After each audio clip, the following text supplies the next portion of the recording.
Let's call the meeting to order. It is Wednesday, July 21st, 2021. Are we recording, Greg? All right, thank you. So as I mentioned, it is Wednesday, July 21, 2021, 12:03 p.m., and we're calling to order the meeting of the Transportation Advisory Board of the Metropolitan Council. We're going to handle this as we have been doing in the virtual world. We'll call roll and approve the agenda with the same vote.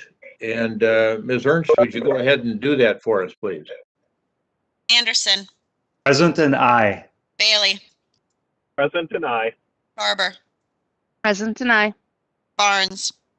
Present and aye. Boyles. Here and aye. Dugan. Here and aye. Foster. Present and aye. Martinson. Geisler. Present and aye. Gattell. She's here. Livingston Jaeger. Oh, yeah, she's on. Just may have missed it. Here and aye. Thank you. Hanson. Present aye. Holberg. Here. Said. Hollinshead. Oh, here and aye. Thank you. Jepson. Here and aye. Harwoski. Present and aye. Keeley. Present, aye. Watson. Here and aye. Here and aye. Ewan. Here and aye. McGuire. Present and aye. Narayanan. Aye. Pedrick. Present and aye. Reich. Sanger. Here and aye. Stephenson. Here and aye. Tolbert. Ulrich. Williams. Here and aye. Windshuttle.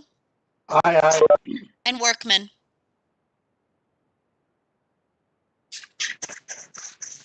Commissioner Workman, are you with us? All right. Thanks, everybody. I want to try to wrap up the reports from the agencies and my own report here by about 12:25. So I've just got a couple of things to report out on. First of all, with respect to the regional solicitation, the regional solicitation application action items will be before the tab in September. We've got some heavy lifting to do in that area today, and I thank you all in advance for thinking about some of the things that we need to be addressing in today's agenda, subsequent in time to the presentations by Mr. Small and Mr. Henderson. So we've got those funding category, purpose statements, maximum minimums, and those I think there were 5 items that we need to deal with today, but we'll be dealing with all of it in September from an action item standpoint. We're going to be discussing policy issues this month and then clean up any final items at the August meeting if necessary.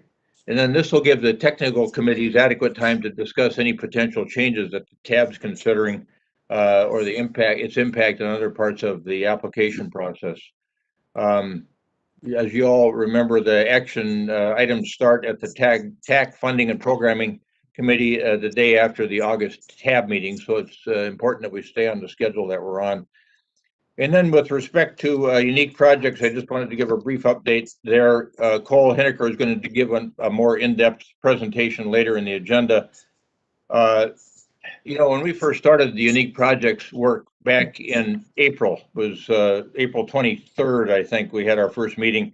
There were 3 key questions that were asked, and one was, what is the purpose of funding unique projects from your perspective? We did a word cloud on that, and the words that dominated in that word cloud were equity and climate change, and those continue to be important elements, and innovation. So innovation was a dominant principle, followed by equity and climate change, and you'll see in Cole's presentation today on slide 24 of his presentation the criteria weighting poll results from that working group, and those notions of what's important in terms of a unique project continue to dominate with those 3 categories of innovation, equity, and climate change. So that's it for me, I think, with respect to unique projects. I think there's no sense in me getting into more detail on that with Cole coming on with an excellent sort of update for everybody. Just a reminder for the main tab that the working group spent a total of 5 meetings working through quite a bit of the material. So we have, I think, done a very thorough job on that. If we have some major concerns that arise today, the working group is technically supposed to be finished with its work. But I think that if it appears that we need to do some follow-on work at the work group level, we'll think about doing that in terms of another live meeting. I think that would be more efficient than trying to do it any other way. So we'll try to find a special time for a meeting to cover those particular issues. So now I'm going to turn to the agency reports, and we're first going to go to Mike Barnes at MnDOT. Member Barnes? All right. Yeah, thank you, Mr. Chair. I do have a few items here to update on. First, with the session ending, it was good that we weren't having to go through with any shutdown, so that was great. The transportation package, a couple things to highlight. I know there was more stuff on policy and that, but I just a few things on the funding side of it. There were some trunk highway bonds appropriated. There's $200 million for a Corridors of Commerce program. It's $100 million for fiscal year 24 and $100 million in fiscal year 25. The criteria is going to be put together before the selection process. I think we have till next year, so that framework will be put together. There's $100 million for just general state road construction. So we're kind of processing yet what the kind of the direction will be for that $100 million. And then there was $113 million for state road construction. That was kind of the MnDOT regional community investment priority. I know there was a letter on that with the commissioner, but we're still kind of processing some more direction. So that's kind of highlights from the money from the session. Then also we've talked about the federal COVID, the CRISA funds, the coronavirus response relief supplemental appropriation. And so in the end here, we did get, there's going to be more information sent out, but just some highlights here is the Metro District from MnDOT here. We got 55 million of the 162, and the Met Council got 20. So there's a good chunk of that here then for the Metro. Some of the funding that we got for the Metro District is going to be commissioner directed at some specific projects, and I was hoping to be able to highlight those, but we need to be able to touch base with those that are getting the specific funding. So once we get the letter, I'll send it, have it forwarded out. But there will be the projects kind of the funding that we get is going to focus on the bridges on the NHS system, and then those projects that got federal or state grants to help probably fill some of the gaps there. So, and then our Metro staff will coordinate and work with the Met Council staff on the discretionary funding decision areas, and that information and projects will be seen by TAB through the TIP amendments and some future information items that we have. So we're working to kind of refine that process, but we have to get the funds authorized by the end of 2024. But one of the bigger good news since we last met was that our I-494 project got a $60 million grant from the federal government, the RAISE grant. And so, infra, we didn't submit it on that. The infra grant, 60 million. And I just want to thank everybody that was a part of writing letters. I mean, this was one where when we put it in, it really did stand out as a regional and even a state priority overall. So I do really think that all the support really made a big difference. So $60 million is a big amount there. So we're pretty excited. And then one last item, I know we're going to be talking about equity here on the agenda, but our central office staff is working on an equity definition, and they did send out a couple pager on what MnDOT's working on for the definition, and they were looking to get at least some initial feedback by August 6th. So if you look at that, there's a very short definition, and what they really want is to, get some question or the answers to some questions there about kind of what stands out when you're reviewing the definition, and what does equitable transportation mean to you? And then what do transportation agencies need to do to create that equitable transportation future? So I know, again, we're going to be talking about it. We got on the Fed side that some more work in definitions, but here's one that if those that are interested, please give some thoughts to that one pager that was sent out. So with that, that was the items I had, Mr. Chair, unless there's any questions. Okay, thank you, Member Barnes. Any questions for Member Barnes? Let me first of all ask Elaine, would you resend that, as Member Barnes calls it, the one pager on equity? So, and then remind folks that MnDOT would appreciate their comments on it by August 6th. I think that would be helpful. Thank you. All right. Questions for Member Barnes? Mr. Chair, Mark Winchell. Yes, Mayor. Just real quick, what was that 60 million for? I missed that. For which project? Yeah, it was for we submitted the 494 project from 100 to the airport. That there's a project out of that area. It's not the whole thing, but we submitted an $81 million infra grant. I said raise, but it was infra grant, and we actually got a $60 million award. So it was great. That's pretty awesome. Yep. All right, thanks, Mike.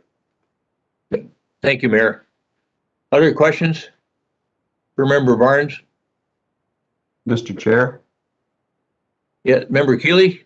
thank you. Member Barnes, I just wanted to touch base to see what connection that you have, or what, I guess, if you're getting updates from the division of MnDOT that's fairly new that deals with drones. Katrina, and her last name is escaping me for the second, runs that particular division and began a work group and is part of an FAA 5 state or city U.S. Working group that the FAA chose. And I'm just curious, I was invited and I'm on that work group, but because it's a MnDOT directed program working with the FAA, I wonder how much information that you're getting within your area or department or responsibility with relationship to those activities in that department.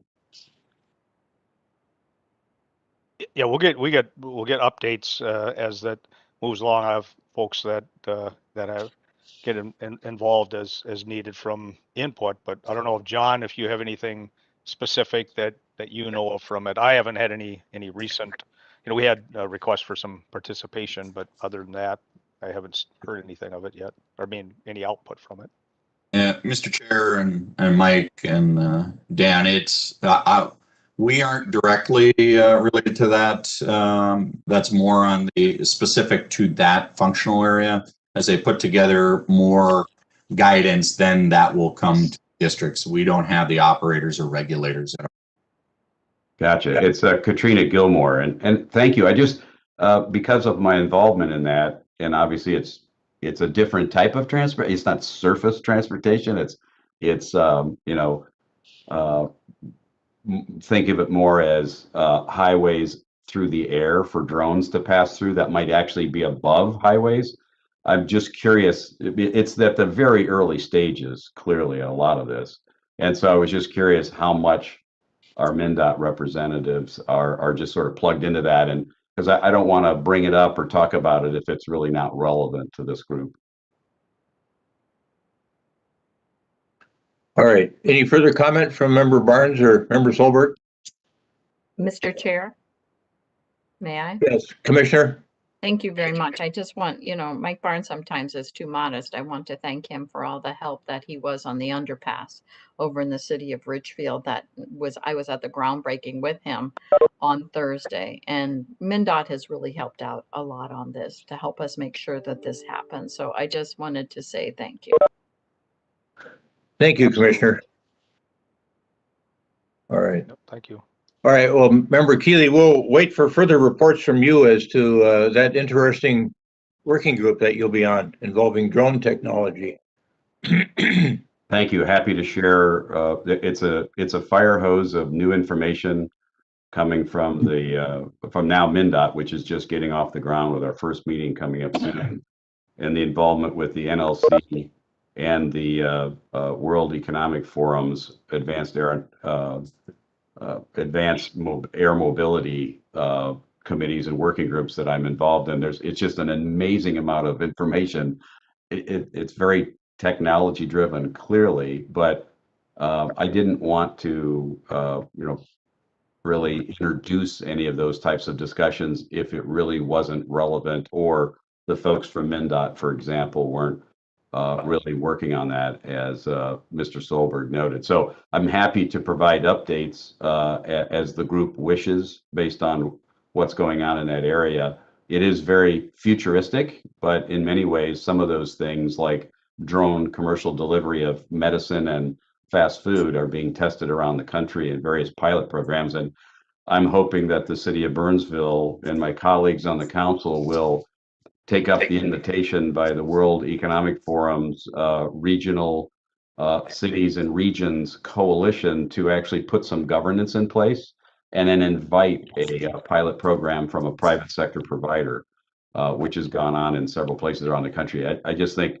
it's coming, and it's great to be on the front end to develop the governance policies in advance, and also exciting to potentially have someone in the state of Minnesota, whether it's Burnsville or any city, be a part of a pilot program for a commercial drone delivery of basically today it's delivery of things that are about 3.4 pounds or less. So a lot of medicines and fast food or ice cream, small package delivery, put it that way. All right. But anyway. Yeah, very good. Thank you. Let's turn now to the Minnesota Pollution Control Agency. I see Todd Bewin is with us today. Member Bewin, anything to update us on from an MPCA standpoint?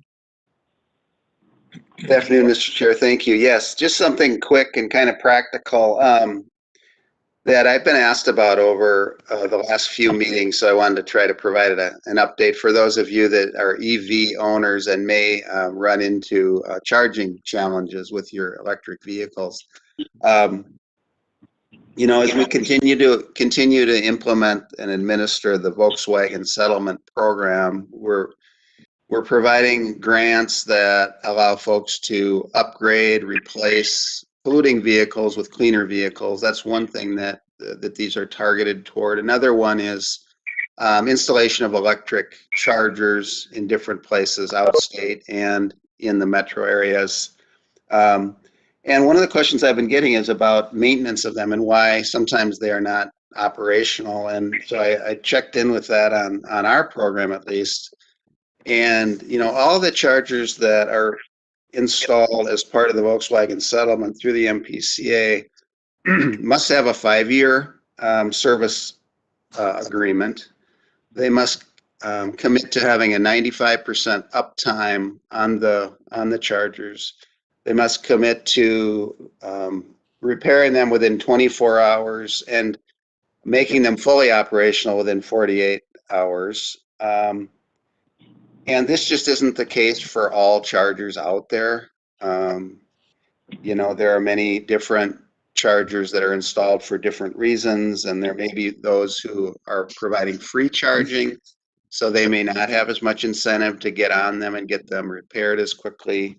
But for those that are funded through the Volkswagen settlement program, there are requirements for maintenance and for quick response on those, and for keeping them up, as I said, 95% of the time. So that's kind of the best I can do. I don't know a lot about some of the other types of chargers or who's installing them, but there is a website. I think others have mentioned it here before. What is it called? PlugShare. PlugShare.com, where there's a lot of information about chargers that are out there, where they are they operational, what power they provide, type of charger that they are, and so on. So that, and some of you may know more about that than I do. I don't personally own an electric vehicle yet, but so I don't have practical experience on the ground, but I just wanted to provide that information for you today about what I've learned about some of the chargers that we administer. Yeah, good. Thank you, Member Beelan. Did that trigger any questions for Member Beelan? Any other questions MPCA related? Okay. All right, thanks, Member Beelan. And then Carl Crimmins from the Metropolitan Airport Commission was unable to be with us today, but Elaine has his report that she will make on his behalf. From Carl Crimmins, he sent me MSP's average daily departures for July are 420. This is a 69% increase over July of 2020 and a 4% increase from this past June. Delta Airlines resumed service to Paris on July 7th, and July active routes will increase to 189, of which 180 are domestic flights and 9 are international flights. The August schedule shows a slight decrease to 412 average daily departures. And then for the pop-up vaccination sites at Terminal 1 and Terminal 2, they are planned to continue through August 5th. And COVID testing is currently available at the blue parking ramp. And that is just a report. All right, very good. Thank you, Elaine. And then we're going to move on to the Metropolitan Council and Member Barber. Anything to report out on from the council? Yeah, very quickly, Mr. Chair, and I will be very quick. And then if anyone has additional questions, feel free to follow up with me afterwards. I'm sure many of you heard that Metro Transit has launched a new series of transit safety and security initiatives. This is something that we thought was really high priority as we want to take a robust approach to improving a sense of safety and security as we're rebuilding transit ridership coming out of the pandemic. So a couple of things that we're are starting to deploy is increasing and redeploying our community service officers.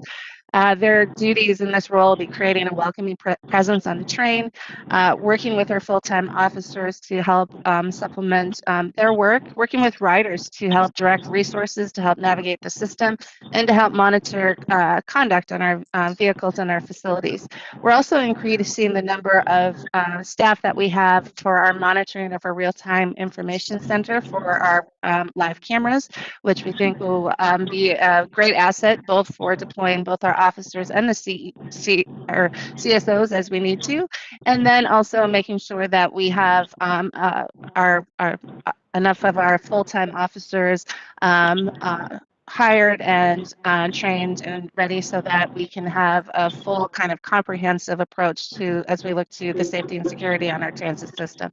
Like I said, I know our time is short, and so if anyone has additional questions, just feel free to reach out to me. And I see Chair Zelli's on the call as well, and he's very fluent in this, and we're both more than happy to address any questions people have. Good. Questions for Member Barber? Chair Zelli is now with us as well. Mr. Chair, this is Amity. I do have a couple of follow-up questions. Yes, Member Foster. Thank you, Mr. Chair. Member Barber, I'm curious to know why the pivot is to more armed officers and community service officers who are being recruited from law enforcement programs, when in the past couple of years, Chair Zelli, Mr. Koistra, other members of Metro Transit and Met Council have really been pushing for transit ambassador or agent programs. Maybe I can jump in on that. Hey, hello, hello everybody. Charlie Zelli, Chair, and that's a great question and often confusing by the names and the coordination with Metro Transit Police. No question, the idea is to consider alternatives to provide kind of a customer-based, welcoming environment for both safety and just for a way to kind of provide better customer service. And so these community service officers are absolutely not police. They have polo shirts and baseball caps, but they do coordinate with the Metro Transit Police, and so there's sometimes confusion. And frankly, providing extra training for those to de-escalate training in racial bias, we think those would be a great pipeline pool for the future police officers as part of the Metro Transit Police. But that is not the purpose. They are not a they're not a junior police force. They are, in fact, community service officers, and that's really the emphasis. So I think at times there, because Chief Rizal has been presenting a lot of this, there's been a little misunderstanding that that becomes an extension of the police force. They coordinate a lot with Metro Transit Police. For instance, as you know, we were trying to achieve a way to give administrative citations to decriminalize fare evasion. These folks are going to be checking fares, but they're not writing citations. They're not apprehending people. They are not having any use of force. They are really there to be kind of eyes and ears and set a tone. But if there ever is trouble, they have radios. They can get Metro Transit Police or others to help. And so, this is a kind of a balancing act, but clearly we want to ensure that we're leaning into what I would call a customer perspective as opposed to kind of a police perspective. And frankly, it's a work in process. We're going to continue to work with now the Citizens League is doing deep engagement with a lot of our community members, and we'll adjust as we go, as other transit agencies are doing around the country. Member Foster, any follow-up? I do have a follow-up on that. Is there a reason that the community service officers are being recruited from law enforcement programs as stated in the press release and in the media coverage about it, and not from community groups or the general public of transit riders? And I'm happy to continue this conversation offline. I think this is a work in process. I think that was a traditional community service officer in police departments kind of way of recruiting. But we're going to recruit broadly, and that is not the only place to look for people. But I think that the great question is, but more importantly, we think that those that have some understanding and appreciation of community policing is a benefit if we train it and do it right. So, but that's not an exclusive track, is my understanding. But again, it's something that we're adjusting and thinking about as we implement this over the next year. Sorry. Member Foster, anything further? I do, but I will take Chair Zelli up on his All right. offer of meeting offline about this. So I appreciate the time. Thank you, Member Foster. Anything further for Member Barber or Chair Zelli? Mr. Chair? Yes, This Member Sanger? Yes. My question is, having been a bus rider and some behavior of riders is arguably threatened, and I wonder if there won't be police on buses, will you consider publishing a phone number that we can immediately call if we observe threatening behavior on us?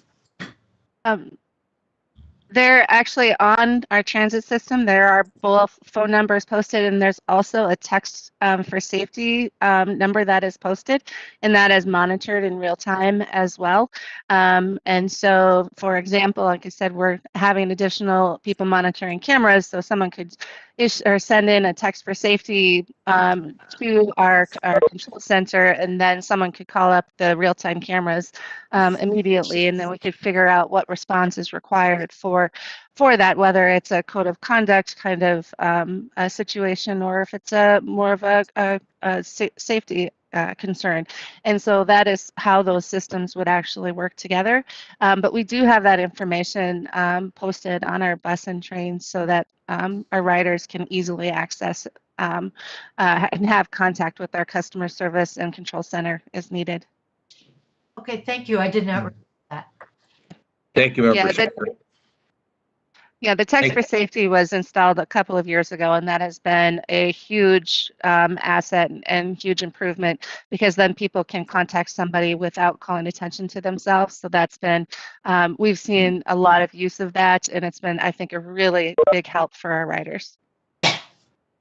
And I know we're belaboring this too long, but we do now have live cameras in all 91 train cars and platforms, and more on bus platforms. So we are beefing up our real-time incident center with cameras and actually speakers that speak back to the platform in every location. So it's really a multiple pronged approach to create a greater presence for safety.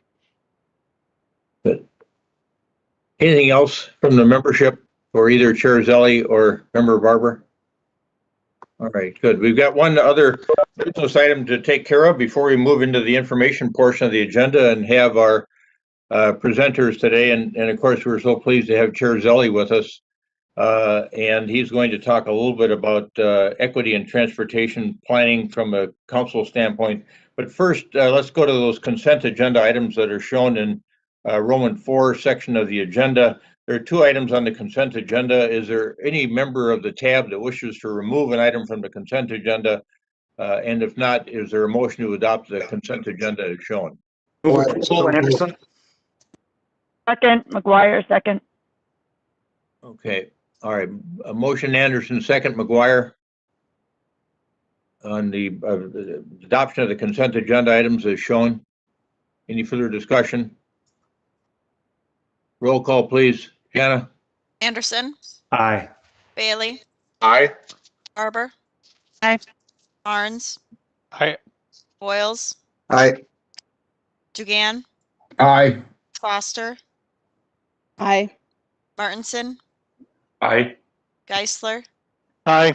Patel, Aye. Hemmingson Jaeger, Aye.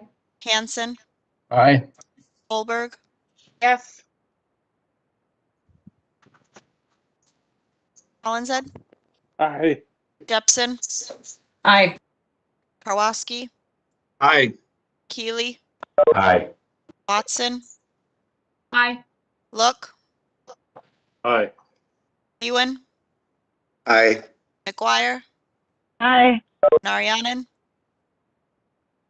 Aye. Petrick, Aye. Drake, Sanger, Aye. Stephenson, Aye. Tolbert, Ulrich, Aye. Williams, Windshuttle, Aye. and Workman. All right, thank you, Ms. Ernst, and thank you, everybody.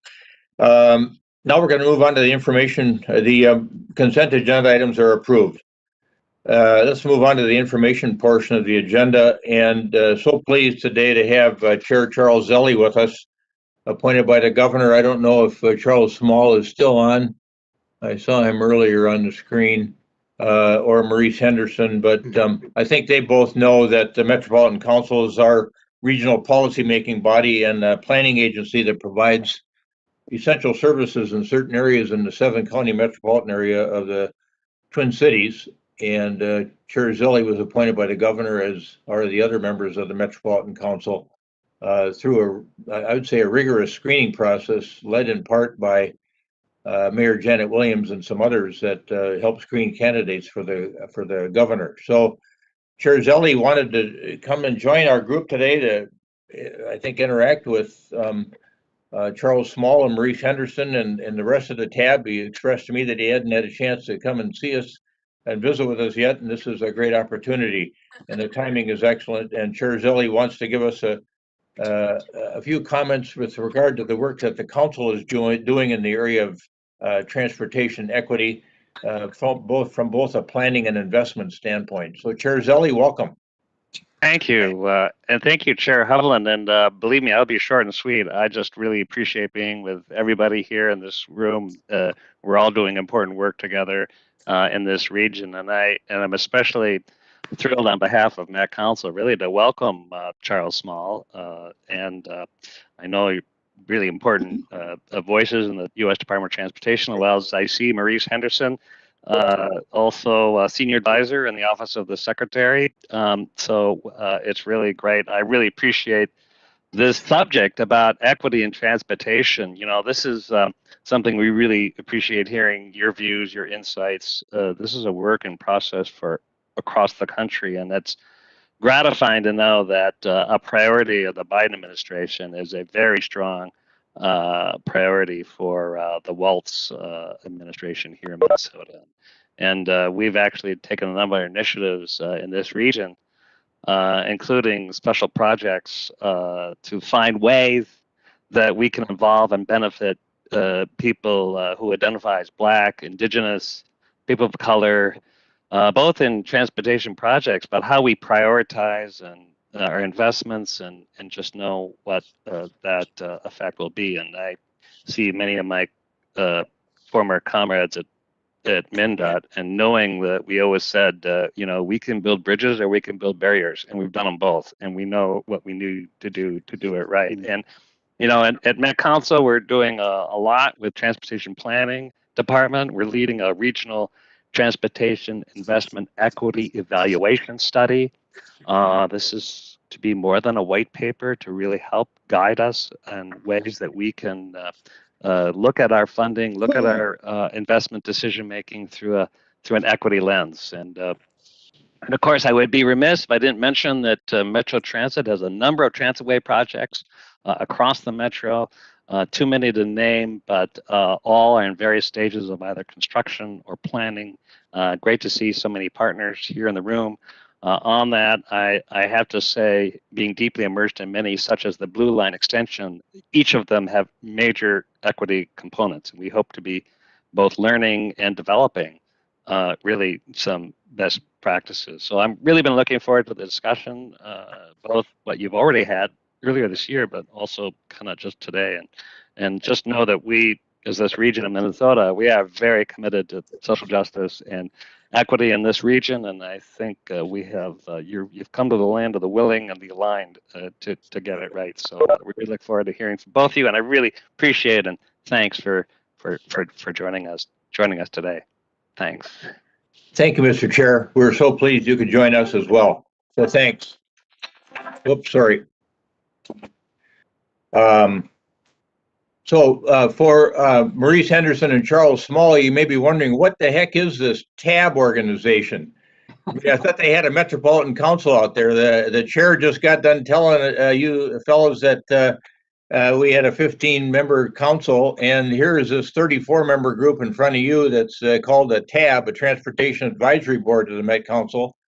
We're a hybrid approved by Congress because when this Metropolitan Council was set up with the structure that it has, with all the membership, including the chair being appointed by the governor, that's contrary to what you see with MPOs around the country, where they are composed of elected officials. And so we've had this ongoing debate in our part of the world. But in the meantime, by statute, this 34-member body exists, the majority of whom are elected officials, and then citizen members that represent certain interests. You heard Member Foster talking about her concerns on transit. She's a transit rep. We've got freight reps. We've got non-motorized reps. We've got, I think, every element of transportation covered, whether it's roads, bridges, transit, non-motorized. We're there. And now you hear Member Keeley talking about taking on some of the drone activity with MnDOT. So we're going to be involved in a lot of things.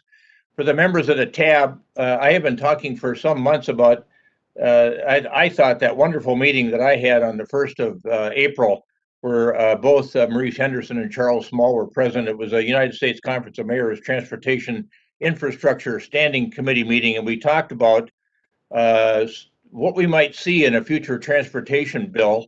And I think much of it we can see in the framework that the president put together with members of Congress in a bipartisan way, which is now stalling out. I suppose it's something we're not surprised about, that there'll be some rough patches here before we get where we all need to go, with 75% of the people in America supporting the work that's being done by the administration on a transportation infrastructure bill. We're going to get there.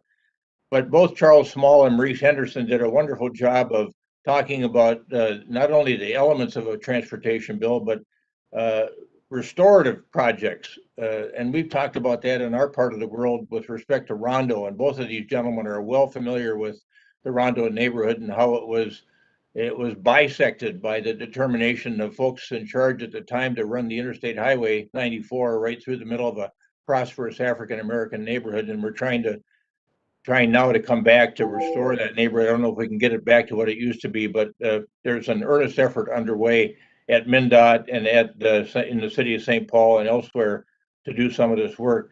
I want to tell you folks a little bit about both Maurice Henderson and Charles Small.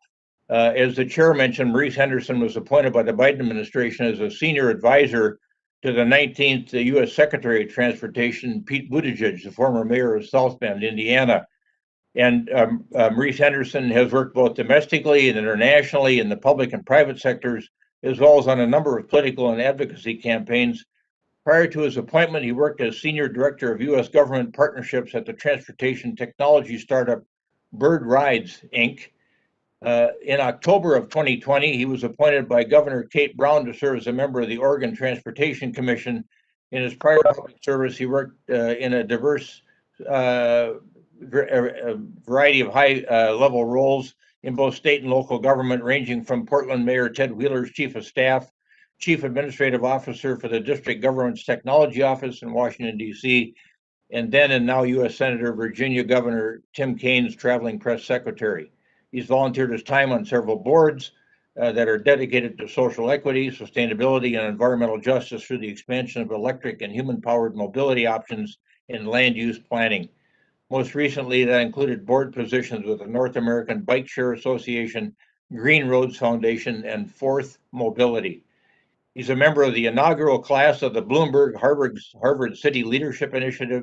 He holds a bachelor's in leadership studies and a master's degree in public administration. So, Maurice Henderson, thank you so much for being with us today. We're greatly appreciative of the fact that you accepted this invitation to be with us. For Charles Small, he is presently serving as the Deputy Assistant Secretary for Intergovernmental Affairs for the U.S. Department of Transportation. In this role, he serves as the primary liaison for state, county, and local elected officials, leading outreach and engagement strategy with non-federal stakeholders. Prior to joining the Biden-Harris administration, Charles served for 4 years as the Director of Federal Affairs and National Engagement for Mayor Eric Garcetti in the city of Los Angeles, supporting the city and the region's infrastructure agencies, including LA Metro, Los Angeles World Airports, that's LAX as we all know it, the Port of Los Angeles, which is getting a lot of activity now, of course, and a lot of attention with respect to containerized movements around Long Beach and LA ports, the LA Department of Water and Power, and the LA Department of Transportation. Before his city to the service of Los Angeles, Charles spent 5 years as Associate Director of Federal Affairs for the state of New York and Governor Andrew Cuomo, where he led advocacy efforts on housing, energy, financial services, and secured approval from the Federal Communications Commission to help the state's broadband build-out. Charles Small served in the Obama administration at the Office of the United States Trade Representative and began his career with Senator Barbara Boxer. He's a native of Southern California, a graduate of Swarthmore College, and a diehard Los Angeles Lakers fan. Must have hurt him a lot with the Milwaukee win last night. He and his wife are the proud parents of a daughter, Jasper, and reside in Silver Spring, Maryland. So, gentlemen, thank you both for being here. Wonderful bios. And again, I can't thank you enough for doing what you said you would do, and that is to meet with folks that are interested in hearing from the administration about all aspects of transportation, but particularly today, this emphasis on equity and transportation. So Maurice and Charles, welcome, and we look forward to your presentation. Thank you so much, Mayor, and great to be with the members of the TAB today. It's actually been a real Minnesota centric day. Maurice and I were just meeting with Commissioner Kelleher here in Washington D.C. As the members of MASTO are in town. Actually, just very coincidentally, as we are in the middle of this negotiation with Congress on the bipartisan infrastructure framework that you were just talking about, Mayor. So good to continue the streak of meeting with great Minnesota officials and citizens as well. Perhaps I'll have to find some wild rice tonight just to really complete the Minnesota themed day. But in any case, good culinary decisions aside, We are incredibly excited to be engaging with our partners at the state and local level as we go through this now 6-month-long infrastructure journey here at the Biden-Harris administration. And I was really struck by kind of the three themes that you mentioned at the top of this meeting, which were sustainability, equity, and innovation. And what I thought I'd do, and before turning it over to Maurice, is really talk about how the bipartisan infrastructure framework can help localize dollars to support those particular three issue areas that you mentioned, and then maybe give you a little bit of an update of what's going on in Congress, because we actually have some late breaking news in the last hour or two on that front. First off, on sustainability, this is a place or an issue area that is just fundamental to everything that we do here at the Department of Transportation. And the bipartisan infrastructure framework that the president agreed to with the gang of 10 bipartisan Democrats and Republicans, I think really delivers on what we need to do in order to meet the challenge on sustainability. First and foremost, the framework provides $7.5 billion for an EV charging a network to establish chargers all throughout the country. It's our goal to place at least 500,000 charging stations across the country to start that conversion over from a fossil fuel based single occupancy vehicle system to one that is powered by clean power. So we're very, very excited about that. In addition, there is another 7.5 billion that is going to be set aside to support electric buses, as well as trying to remove diesel school buses, as well as diesel transit vehicles off our roads to really support the efforts that we're making on sustainability. The other side of that sustainability equation, of course, is also resiliency. And I think one of the things that is incredible about what we see in Minnesota is that you guys have, obviously you're noted for the tough winters, hardy winters. I've actually been through a few, or visited during a few of them myself. But you also have some heat waves as well during the summer. So you're starting to see the effects of climate change from both sides, which is really incredible. And it's also going to mean that that investing in resiliency is going to be really, really critical for places like the areas that you represent, and also across the country. And on the resiliency front, when you kind of look at all of the various resiliency programs that we have going on, it's about $47 billion that will be available for resiliency on infrastructure. And that won't obviously just be limited to transportation infrastructure, but certainly energy infrastructure and water infrastructure and other key parts of the entire system. Just getting back a little bit to the EV charging stations, because I know that is going to be, I think, a place in particular where we'll be able to localize funding through a grant program that will be able to work with cities to provide grants on building this charging network, because really it's going to be at the local level where we're going to be able to establish these things and put these things strategically for your citizens to take advantage of the funding provided in this bill. So that's one way I think we'll be able to localize dollars on sustainability. When it comes to equity, and I know, Mayor, you were just mentioning the Rondo project, and Maurice and I had the wonderful opportunity and met with the folks around that project.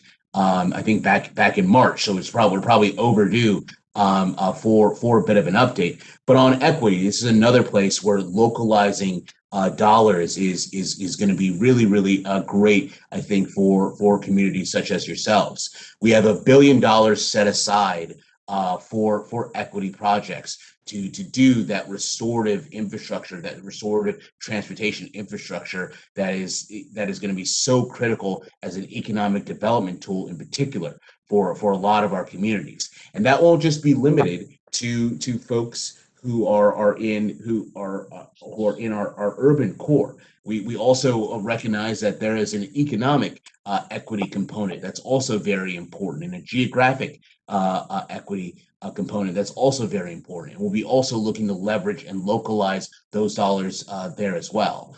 Also do want to point out this, in the president's budget proposal, we propose establishing an office of thriving communities and set aside or propose to Congress $110 million out of this year's budget to do just that, which would also give us another way to establish an office that is focused on this kind of work full time within the Department of Transportation. So equity is going to be a real key thing, and I think honestly, an incredible and actually a long-lasting legacy of this bill when we reflect back on the good things that happened when we hopefully pass the bipartisan infrastructure framework. On the innovation side, and there are a number of great things that are happening from a transportation innovation perspective, but there are a number of things in particular in the Senate Commerce bill, which is under discussion to be included in the bipartisan infrastructure framework bill that Congress is discussing right now, and areas such as the Advanced Research Projects Agency, which the Senate Commerce bill would establish within the department, which would provide a home for a lot of the emerging new transportation technologies that are coming to the market now, as well as trying to build upon and expand the Smart Cities Challenge with a Smart Grants program. So we will anxiously see if those two things, in particular on the innovation front, make it through the legislative sausage making process. But those are also places where you can localize funding on the innovation side. Another place where that will be a new service that will come out of this negotiation as well is an infrastructure bank. And that will be another opportunity, another place where you can localize dollars to support all the things, whether it's innovation, equity, or sustainability, or just maybe your typical bridge and roads projects that are so important. That is another innovative thing that will be coming out of this bill that can also localize dollars. And just getting to bridges, because we mentioned this to the commissioner earlier this morning, and I want to mention it to you as well. Under the highway part of this bill, we're very excited to be seeing that a bridge program, a new bridge program to support bridges, will be emerging from these discussions. So we'll anxiously await the details as Congress fills them in. But knowing just the history of bridges in Minnesota, I did want to point that out because I think that'll be a great thing, not only for the your big bridges within cities, but also to get at those off-system rural bridges that are so important to communities, especially those that are critical trade corridors to get their goods out from the farm to the market. And then kind of lastly, what I'll mention on the innovation front with the BIF that we're really excited about is what we're hoping to do with on rail and transit. That'll be another place where, especially on the transit side, where we'll be able to localize dollars. And there's $49 billion provided on transit, as well as $66 billion provided on rail, which on the transit side, that would be the largest single investment in transit in our nation's history. And on the rail side, that'd be the largest single rail investment we've ever made in our nation's history, which is pretty incredible from my point of view. So I think when you look at the totality of the bipartisan infrastructure framework, it's going to be great for your communities in Minnesota. We would certainly ask for your public support when the legislative text comes out, hopefully sometime soon. And just to give you an update, because this is literally changing hour by hour, day by day, we just received word that Senator Collins has indicated to Majority Leader Schumer that 11 Republicans will be sending a letter today indicating that they'll be ready to move forward on debate on the package on this coming Monday, which probably means that we will see legislative text of this framework probably sometime this weekend or Monday, which I think is incredible news. And we'll keep our fingers crossed and keep working. But the fact that we are at this point now, literally 6 months into this administration, I don't think anyone thought we'd be here with a bipartisan bill of this magnitude to be debated on the Senate floor. So very, very exciting times indeed.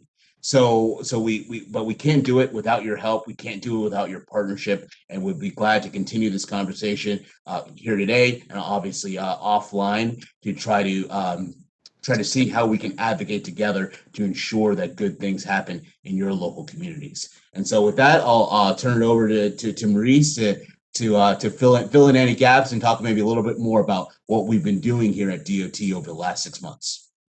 Right. Thank you. Thank you, Charles.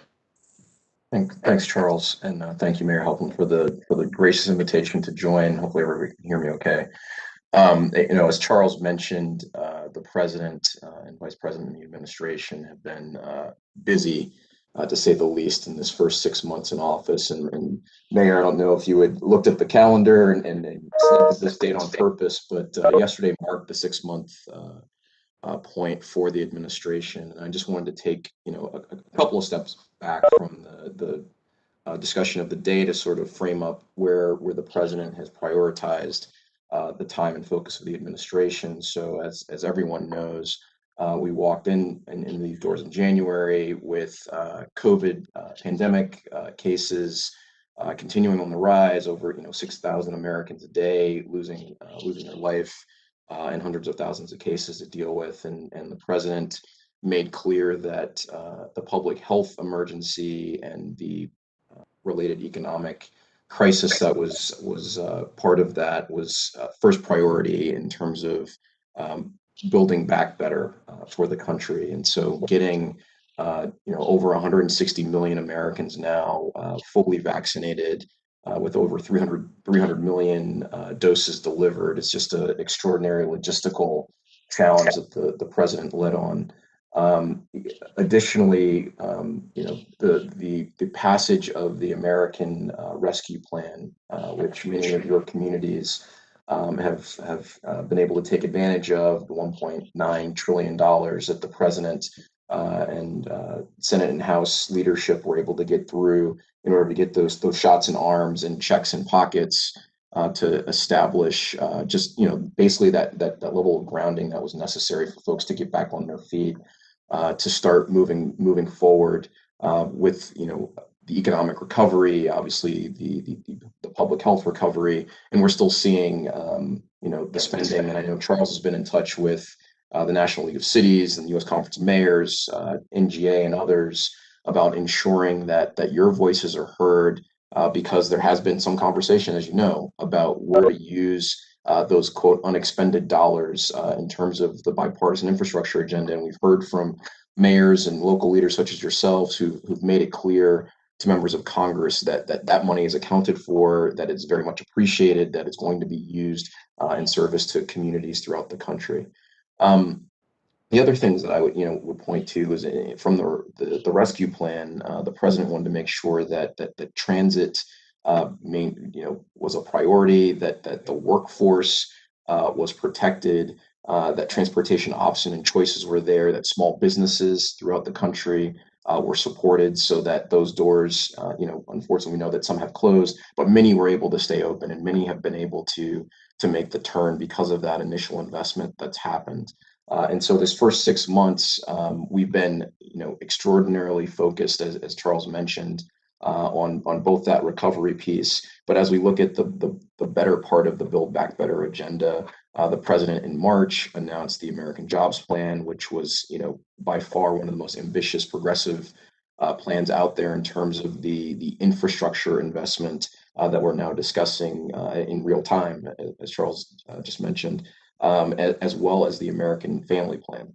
And so you've probably heard our boss, Secretary Buttigieg, in several occasions with the media and in different parts of the country, talking about this discussion about the binary issue of what's hard infrastructure or real infrastructure versus human infrastructure. And I think, as he's said many times, if these are policy areas that we can find agreement upon, I don't care what you call it, let's figure out how to get it passed and get the services and funding out to the American people in ways that'll be prioritized for their needs. And so obviously the work that the president and White House have done in coordination with the various members at the various departments, including ours, as well as the Senate leaders and the Gang of 10, formerly Gang of 11, on the bipartisan infrastructure framework is something that, as Charles alluded to, we're really excited about because, at this moment, we are as close to delivering on what has been a decades plus long conversation about critical infrastructure investment around our country. Just last week, the secretary spent time in the Midwest, spent time in the Southwest, and spent time in the Pacific Northwest, where I currently reside. On Wednesday of last week, he was with T&I House Committee Chair Peter DeFazio, visiting a high crash corridor network in Congress member's district, seeing some of the safety investments that are being made, similar to the ones that are being made in many of your communities. He also spent some time at what is called Lane Transit Authority, the largest transit authority in that part of the state. Was able to visit with the GM, members of labor and business there, to look at what is, I believe, currently the largest electric vehicle BRT in the country. So he was also able to not only he and Chair DeFazio were able to drive the buses in the yard with an ATU member standing close by to make sure that they were adhering to all the safety rules, etc. But the important thing there is that not only is the community there in Oregon, but communities across the country making this transition, as Charles referenced, in terms of moving towards renewable energy, moving towards EVs from a climate sustainability and an equity perspective, and in terms of the noise and air pollution issues that happen in communities, particularly in communities of concern. But it also is part of the resiliency discussion that Charles also mentioned. That, as all of us saw in great dismay and horror, the situation down in Texas earlier this year, where we had American families literally having to go outside and shovel snow to be able to boil water and flush their toilets, and that just is an image that you expect to see in other parts of the world, not necessarily in America, but that speaks to where some of the criticality in terms of the investments that we need to make in our infrastructure. The folks at Lane Transit, those buses not only are transporting people in a cleaner and safe environment, but they're also leveraging power for storage and being able to actually apply some of the surplus power that's being generated back into the grid to help ensure that there is a connection for people, that there's power for folks in that community, and we hope to see that expansion across the country. The other thing I would point to as part of the now Build Back Better agenda, which is a complement to the BIF for the bipartisan infrastructure framework. The president's been very focused on workforce investment. We've seen issues around supply chain and how that's impacted all of us. I'm sure all of us can tell a story about delays on particular items being delivered, whether that's for your places of business or at your home. And so one of the challenges that we've seen is just the human factor here, the human infrastructure factor, the number of people who have been out of work. And we're very proud to say in this first 6 months that this administration has created more jobs, I believe, than any presidential administration in the first 6 months and in the last 50 years.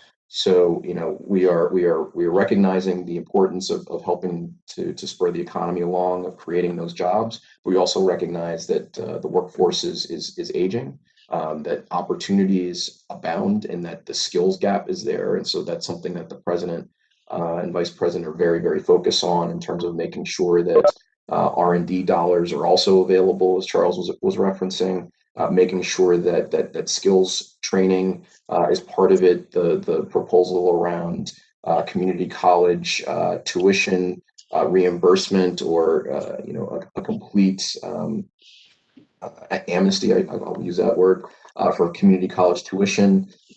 We've obviously established great ties and continual communication with labor across the board to make sure that their apprenticeship programs are reflective of the communities that they serve. And that's all communities, including those who traditionally are not part of those opportunities. And then lastly, and I'll open it up to conversation and to questions.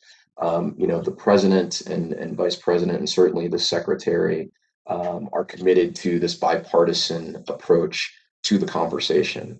And as I alluded to, the secretary was out in Oregon, in Arizona, in Indian country, and Navajo country.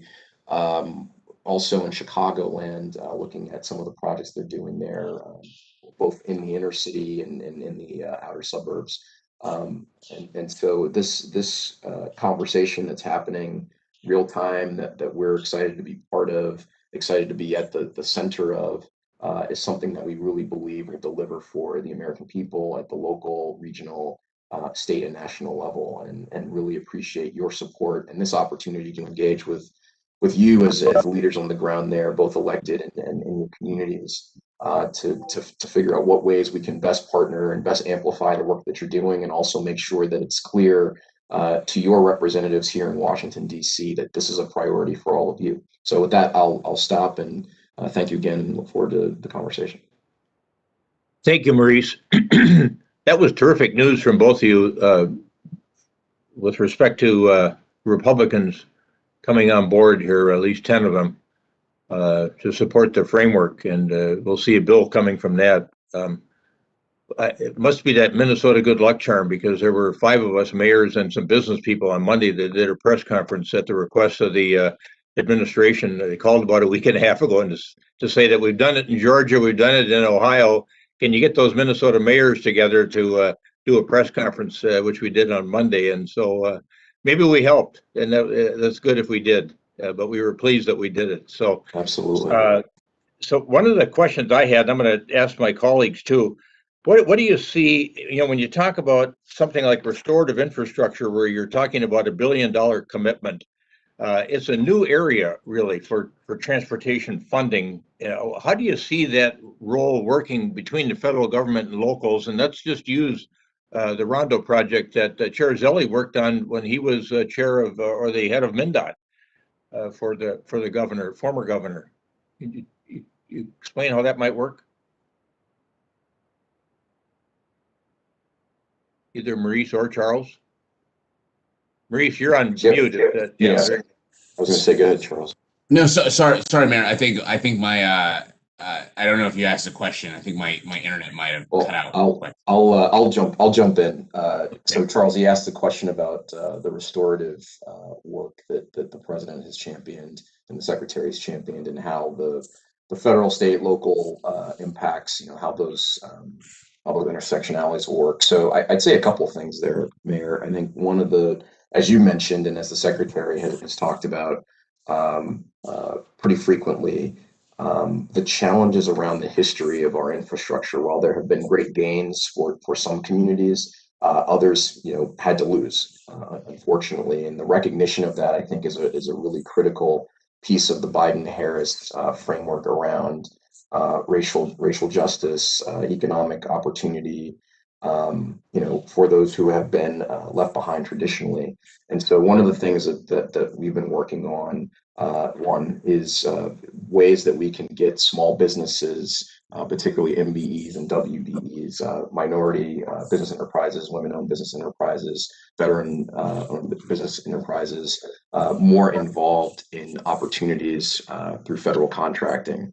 Obviously a lot of dollars come down through the state, come down through MPOs, and so, as was alluded to earlier, a lot of that decision-making will happen more at the local and state level. So to the degree that we can provide guidance on ways to expand sort of the playing field for the kinds of partners out there, that's something that we're working on in terms of procurement and acquisition at the federal level. Also, as I alluded to on the workforce side, looking at partnerships out there for those who are trying to expand opportunities. Obviously, we're in the transportation space, so the conversation around getting more women into critical path roles in transportation, getting more people of color into those opportunities. As I mentioned, the age of the workforce, obviously leveraging the experience of those who have been here and want to continue to serve, but also how do we attract a younger generation of workers who are interested in potentially in government work, but in all other areas in industry that support this work. And so we've been working with creative groups out there, the National Association of Small Businesses, the Goldman Sachs 10,000 Small Businesses Group, and many others around those questions and best practices. And so when I think about the Rondo project specifically, I think about the impact and the opportunities that will be available if we can sort of decouple some of the project work to give some of these smaller contractors an opportunity to really build their portfolio, to build their skill set, to build their acumen around how to deliver on these big projects by potentially teaming them up with some of the larger, prime construction contractors, for example. That's something that I think is really promising and something that the administration is very focused on. Charles, I don't know if you want to add anything else. Yeah, I mean, I think when it comes to restorative transportation, the secretary, recently was up in Syracuse to discuss this and talk about this, and I think, ultimately, if we just did a session kind of reflecting back on how do we want to leave this department 4 years from now. And I think if we do this right and we do this correctly, we will change the trajectory of this department's ability and this department's programs in such a way that we will actually meet this challenge and also opportunity that's been presented before us on actually having transportation be a beneficial system for everyone, regardless of where you live in a city, where you live, whether it's a rural place or urban place, or whether you live in a historically Black community, historic Latino community, whatever it is. If we're doing our job right, we will have made this system better for everyone. And also, I think that this DBE component that Maurice just mentioned is also going to be one of the critical things that we that we are, one, focused on, but two, that if we do this right at the end of 4 years, we will actually have hopefully changed minority contracting in a way that actually builds capacity and actually allows our small business entrepreneurs to really take part in literally this historic investment that we're trying to do over these next 5 to 8 years. I mean, if we look back at the end of this and we just spent $1 trillion but couldn't figure out how we can actually empower communities of color and their entrepreneurs to take part of $1 trillion spend over 5 years, we've really missed it. So I'm just really excited about the opportunity and excited about what hopefully this legislative text that we will see will unlock a certain potential here that I'm really pumped to be hopefully a part of. Good. Thank you for those comments, gentlemen. My colleagues, questions for either Charles Small or Maurice Henderson? Member Sanger? Yes. My question is, now that I more clearly understand that the Rondo project is being considered as a quote unquote restorative project, it really raises for me the question of other parts of the area, or maybe even the country, where throughway construction also disrupted ongoing neighborhoods. And so my question is, I think it's a bigger question than Rondo, which is what are the criteria? How do we decide what is an appropriate restorative project? That's question one. And the second question is, if this is now being looked at as a restorative project, I'm not even sure why this is considered a transportation project anymore. I mean, I know it goes over a freeway, but why is this now a transportation project rather than a neighborhood redevelopment type of project? Well, I think the way I would answer that is that it's both. But when I think you look at the ability to build around and over a highway, it's the Department of Transportation that has the core competency within the federal government to do that. So, sorry, I got some feedback there. So I think from that perspective, DOT would naturally be the lead here in working with communities. I mean, and in terms of what is considered a quote unquote restorative project. I mean, I think really that is going to be something that local communities are going to have to decide, and come to the department and we will evaluate it based on the criteria that Congress has laid out when it comes in regards to the program. But I don't expect this to be a top-down approach at all. As I've been able to virtually tour the country, I can't tell you how many community after community, that has come forth with saying this is a project that divided this community, and this is something that we need to address in order to restitch this neighborhood or restitch this city back together. So I think in a lot of ways, it's not really going to be the Department of Transportation coming and saying, this is a restorative project, we're going to go work on this. The communities are going to come to us. And I can tell you, the demand is out there. I pretty much have a conversation with local government every single time I do. They have a project that they're like, this is something that happened 30 to 40 years ago that was bad for our community, whether it was a highway, whether it was a railway. I mean, that's literally why we say the phrase, the other side of the tracks. They're just a variety of these projects throughout the country that I think will hopefully be eligible for this program, and we'll be able to do some good work rebuilding and reuniting communities here.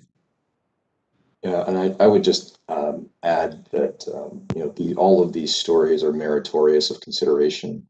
I think to Charles' point, this is going to take a collective effort, and I think that's why you've seen the president, as part of the American Jobs Plan push, now the BIF push, turn to not just one cabinet member, not just Secretary Buttigieg, but five members.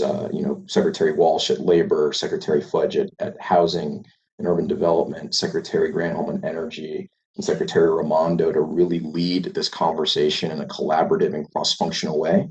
Just like this tab is made up of members who are both transportation experts and I'm sure community development experts, et cetera. It is going to take that collective energy and imagination and creativity to address and redress some of these items. And yes, you're right. There are some strict definitions in there, and some of that's going to be worked out through the legislative text that Charles was just alluding to. We obviously at the transportation department are very focused on how this improves the lives of people, and as our North Star as an organization is to deal with safety, thinking about all of that, the safety, the psychological safety as well. Not necessarily traditionally the space that we were occupying, but certainly something that as the conversations around these issues have evolved over time, we recognize our place in that. And as Charles also referenced, it's going to be important to hear from local partners around the issues and the particular projects and particular initiatives that they would like to be considered for in terms of a funding and a technical assistance perspective. So, we're both hopeful, as I know the secretary is, and certainly the president has espoused through his proposals to make sure that these projects are looked at in a holistic way, and how they can be restorative and proactive for future-proofing communities as we move forward. Thanks, Maurice. I see Commissioner McGuire from Ramsey County has her hand up, her virtual hand. My virtual hand. Thank you, Mr. Chair.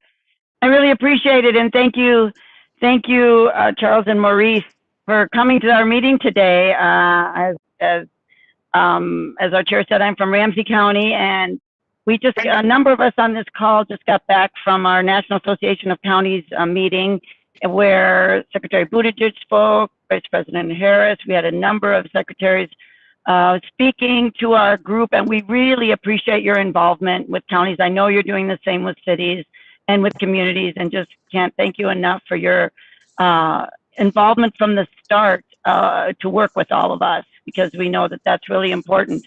And I appreciate being in Ramsey County that you talk about Rondo, because we are, of course, concerned about that. And I appreciate your community engagement efforts. So I, of course, have a lot of questions, but I know we don't have a lot of time. But as a county, we're very focused on giving smaller contractors work as well. We know that sometimes it's couched in the larger contractors, which actually doesn't always trickle down. So if you just comment a little bit, this is just one area that I want to talk to you about, but I'm hoping we will, of course, have continued conversations with you. But if you want to comment on how we really do engage the smaller contractors in some of these projects without assuming that might filter down to the larger ones.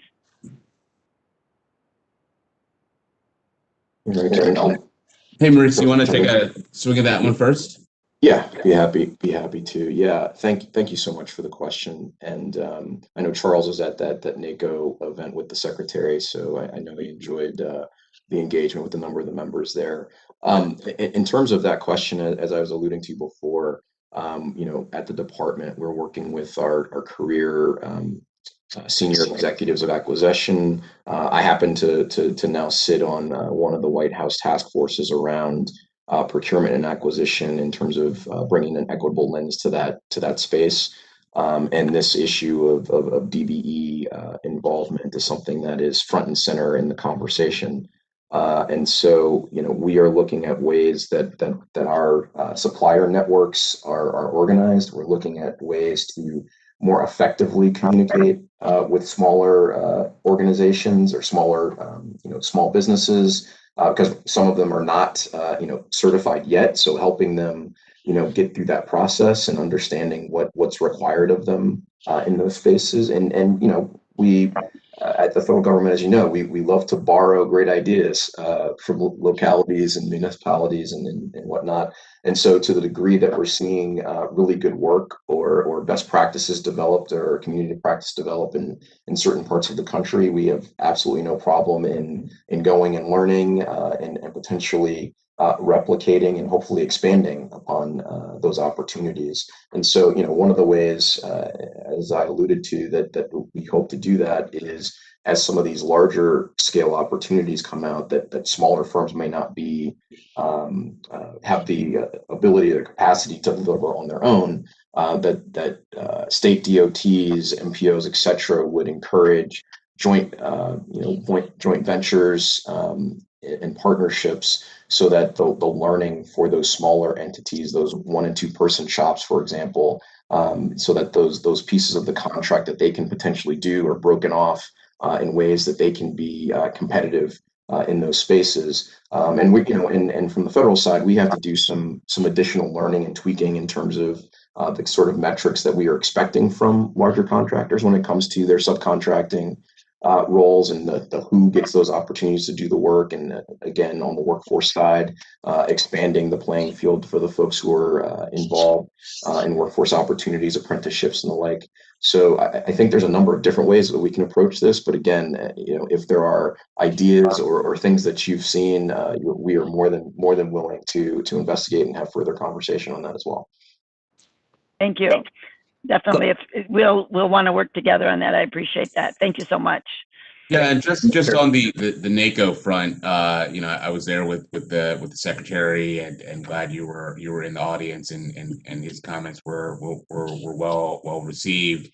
We did a number of engagements with NACO over the weekend with the Western Region Initiative. We did a boat tour with the Transportation Committee, and did some stuff with the Luck and RAC committees as well. So we are very supportive of our good partners as county officials as well with NACO. I understand that there actually may be some NACO events being planned for Minnesota this fall, which we will try to join if the schedules allow. Thank you so much. Well, I want to thank both of you gentlemen for taking an hour of your time today to be with us, actually over an hour. I will tell you that when I saw that the Chinese government showed the world yesterday a maglev train that goes 700 and some miles an hour, it made me grateful when I heard your remarks early on, Charles. I think that we're looking at an advanced research project agency. I think we need to be all over these advanced technologies, and that's certainly one of them we need to be looking at and figuring out how to build out in our own country. So thanks for thinking about the future as well as the present. So we as I mentioned earlier, we thank you both for being with us. We're so pleased that the two of you have really dedicated your adult lives to public service and see the need to do that. And it's really quite admirable, and we're really grateful that you're with this administration because you're both providing excellent guidance in the work that you do. So thanks so much for being with us today. Thank you for having us. Absolutely. Great to be here, Mayor, and see you down in Austin, hopefully. Oh, good. Yeah, I'll see you down there. Take care. Yeah. Very good. Thank you, Bye-bye. gentlemen.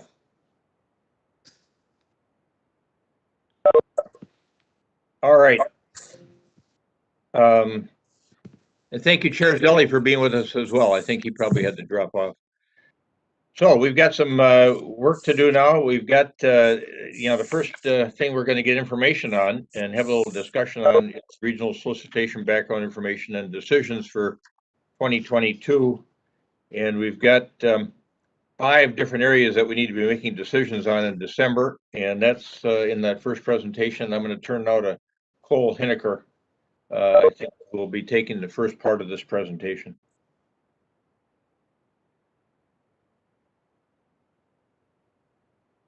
Well, good afternoon, members. Can you hear me okay? We can. It's a little bit faint. I'll try to speak up. Thank you. I have, and can you see the memo? We can. It's a little bit small in terms of its print size. There you go. That's better. Is that better? Okay. That's better. So this was provided to you all in response to last meeting's discussion where we talked about some of the history of the transit decisions. And as opposed to going through this all, we just wanted to provide this for your information. It details out both the identified need or problem that some of the decisions with the last solicitation were trying to address as it relates to transit. And there's quite a bit of history in here, both items that were discussed at the policy work group in 2019, as well as some feedback that we got from TAB as the process evolved last cycle. And then we state exactly what action was taken by TAB at the last cycle. There isn't an analysis then of how that played out in the solicitation itself. And I'm going to focus on covering that today for each of the decisions, just in terms of some themes of what we really viewed as I would say kind of like a pros and cons to each of those major decisions in the last cycle. So the major decisions were establishing, sorry, I'm going to scan down to the table here.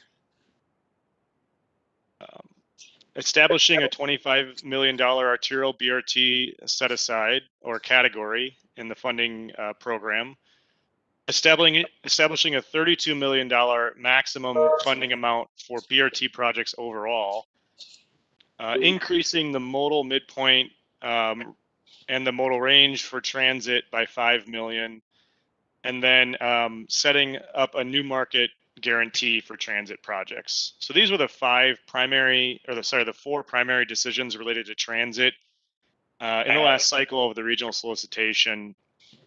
We looked at these and we tried to discern what could be viewed as ways in which the decision really did accomplish some of the principles and goals that TAB had established when they created these. And then the negative points here are just things that are maybe concerns that have been raised by either applicants or by TAB, or just observations from scoring committee about some of the potential drawbacks to these policies. And I'll talk about how these policies are then going to be integrated into the upcoming discussion that you're going to have on the major decisions at the very end here. So really quickly, the $25 million arterial BRT program, it did provide substantial funding for the F-line project. And that project was then able to secure even more funding through the state. So that was a great way for TAB to leverage more funding that Metro Transit and Met Council were able to secure. It did also remove arterial BRT from applying and competing in the transit expansion and modernization categories. And this was feedback that we heard from applicants, that those categories were less competitive because of the domination that BRT projects were having. So it did allow for more direct competition between similar project types. And I think maybe something that TAB didn't really anticipate at the beginning, but certainly asked for towards the end of this decision, was being substantially involved in the Network Next planning. So since the regional solicitation was approved last cycle, there were, I think, 3 presentations from Metro Transit staff on Network Next, really keeping TAB informed about how the decision-making process was going, the level of engagement that was going to occur, and previewing, I think, the named FG and H lines before it actually became a formal decision from the council. The one negative here is that limited funding was available for other projects by providing this $25 million pot in the arterial BRT. I would just caveat that was noting that the arterial BRT projects were averaging about 25 million over multiple applications for the previous 3 solicitation cycles. So it wasn't like it was taking more money away from those other projects based on the history of arterial BRT. We then also had a $32 million BRT maximum. This was again to ensure that there was adequate competition for non-BRT project types, and we did see that play out in the applications. We were able to fund 2 additional suburban provider projects that likely would not have been funded if this rule was not in place. So you can really look at it as, in some ways, a form of geographic balance. The negatives here is that it required skipping over 2 over the top scoring transit expansion project, as well as 2 additional transit modernization projects. And I'm just going to jump down to the table here to show you that. The 2 top rated projects in expansion and in modernization were both BRT projects for 7 million. And so we had to skip one of them. And that was actually negotiated between Washington County and Metro Transit as to which one we would prioritize. We did also, as you can see here, skip 2 additional BRT projects that were on the red line, and that was what allowed us to fund an MVTA and a Southwest Transit project. So the drawback there being we are skipping over some very highly rated projects, but it did allow us to provide more geographic balance from an applicant type perspective. The $5 million modal midpoint increase, it did allow for additional transit expansion project to be funded. I would just say that the drawback here is that over-programming funding was not applied to increase transit funding. So ultimately, we ended up with actually the same percentage of the funding for the regional solicitation going to transit as we did in previous cycles. So there wasn't actually, once we applied over-programming, the splits were very similar to previous cycles for the solicitation. But in terms of the base funding, it did allow us to fund an additional project with that modal midpoint increase. And again, based on the fact that TAB went with the midpoint funding scenario, which they did. The final one here is the new transit market guarantee. Positives here is that we got a lot of projects submitted for transit expansion and transit modernization that served transit market areas 3, 4, and 5, which are the market areas on the basically the second rig suburbs and beyond. And 4 of those projects were funded. And I would also note that the arterial BRT project, the F line, also would have been considered a new market guarantee because it does go into transit market area 3. And you can see that I think one of the benefits you could take away is that a lot of these projects satisfied the new market guarantee. And I think that's a little bit of what TAB's intent was, to encourage projects to be more regional and serve more broad areas of the region. And we just saw that almost all of the projects actually satisfied that new market guarantee. So in terms of the decisions, just wanted to note that the $25 million ABRT category is part of your modal categories decision that I think Amy or Steve will be introducing next. The $5 million midpoint increase is part of your modal funding ranges decision. So that is also up for discussion today. And then the $32 million BRT maximum and the new transit market guarantee are part of the application guarantees decision that we'll also be discussing today. So just to put into context where all of these pieces get acted on by TAB, it's in 3 separate decisions, and all of those will be discussed today. So I think it'd be best at this point to just see if there's any questions about this, but otherwise leave the conversation to those specific information items that are following this. Yeah, I think that's very well done, Cole, and it was I think a extraordinarily very extraordinarily helpful memo that you put together. Questions for Cole at this point in time?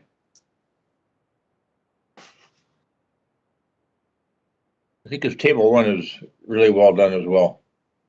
Very helpful document. All right, let's then move on.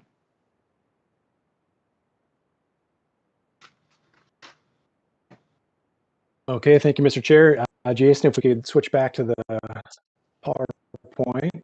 Thank you. Slide 2.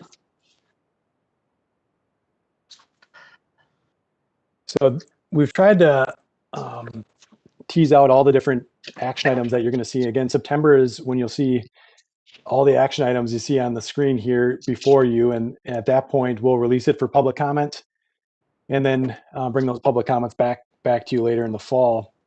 So September's the date for the action items, but you know, this month and next month is really the time for discussion, and any major changes we'd like to at least put on the table here this month to give our technical committees a chance to react to them. I would say the feedback we've heard so far from TAC funding and programming and TAC has largely been limited changes that they would like to see from their perspective. You know, on the near-term horizon here, two cycles away is probably a big refresh like we did in 2013-14, and really getting the policy guidance with the update of Thrive and the update of the TPP, that should give us some new policy guidance to make some changes to our funding programs. But probably the largest change that we're going to talk about today and going into this approval in September is the unique project. So I want to kind of go over these first 5 that are in the red box over the next probably 20 minutes here, and then send it back to Cole, really dig into what the work group has come up with on unique projects and preview that for you. So next slide, please. Two more ahead then.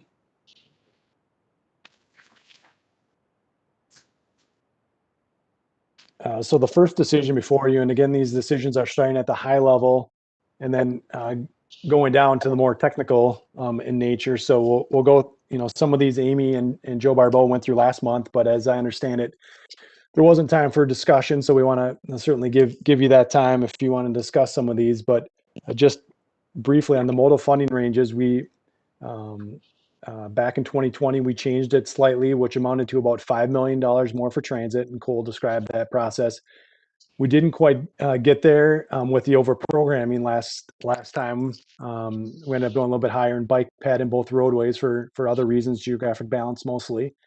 So we're recommending or not recommending a change based on 2020. We're recommending that we see what happens and this cycle to see if people like that change in 2020, good, bad, or indifferent, since we didn't quite achieve that midpoint that you had approved last time. So the other part of this decision to note is the continued set aside for unique projects.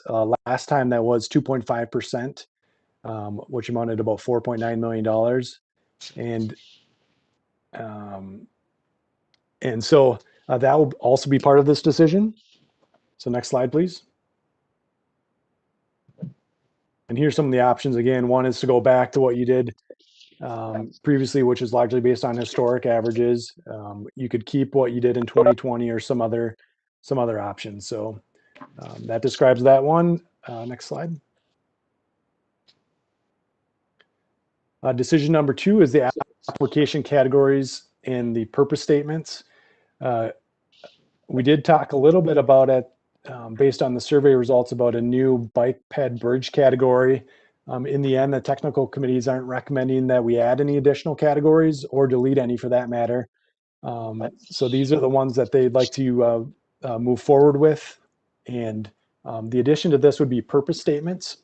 And so as Dave Burns brought the before and after study to you last month, he spoke a little bit about the consultant noted that we need to better define the purpose of each of these application categories. So we've looked at essentially went backwards and look at where we were assigning points in each of these application categories and built the purpose statement off of that.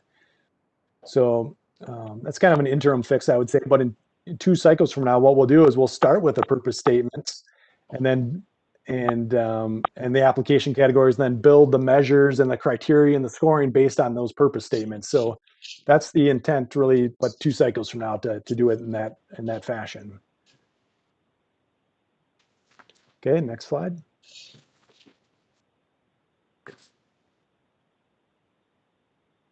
Next one. Our TAC chair is here putting some additional comments in the commentary in the chat here too to kind of round out the conversation. So thanks, John, and feel free to chime in too. Number 3 was the application category minimums and maximums. So as applicants here, there's a limit, there's a minimum award. So you don't federalize a project that's too small in nature. And there's also a maximum award. The technical committees weren't recommending any changes to that. You can see at the bottom row here is unique projects. Again, we'll get into a proposed minimum and maximum award there when Cole steps back to present that. Okay, next slide.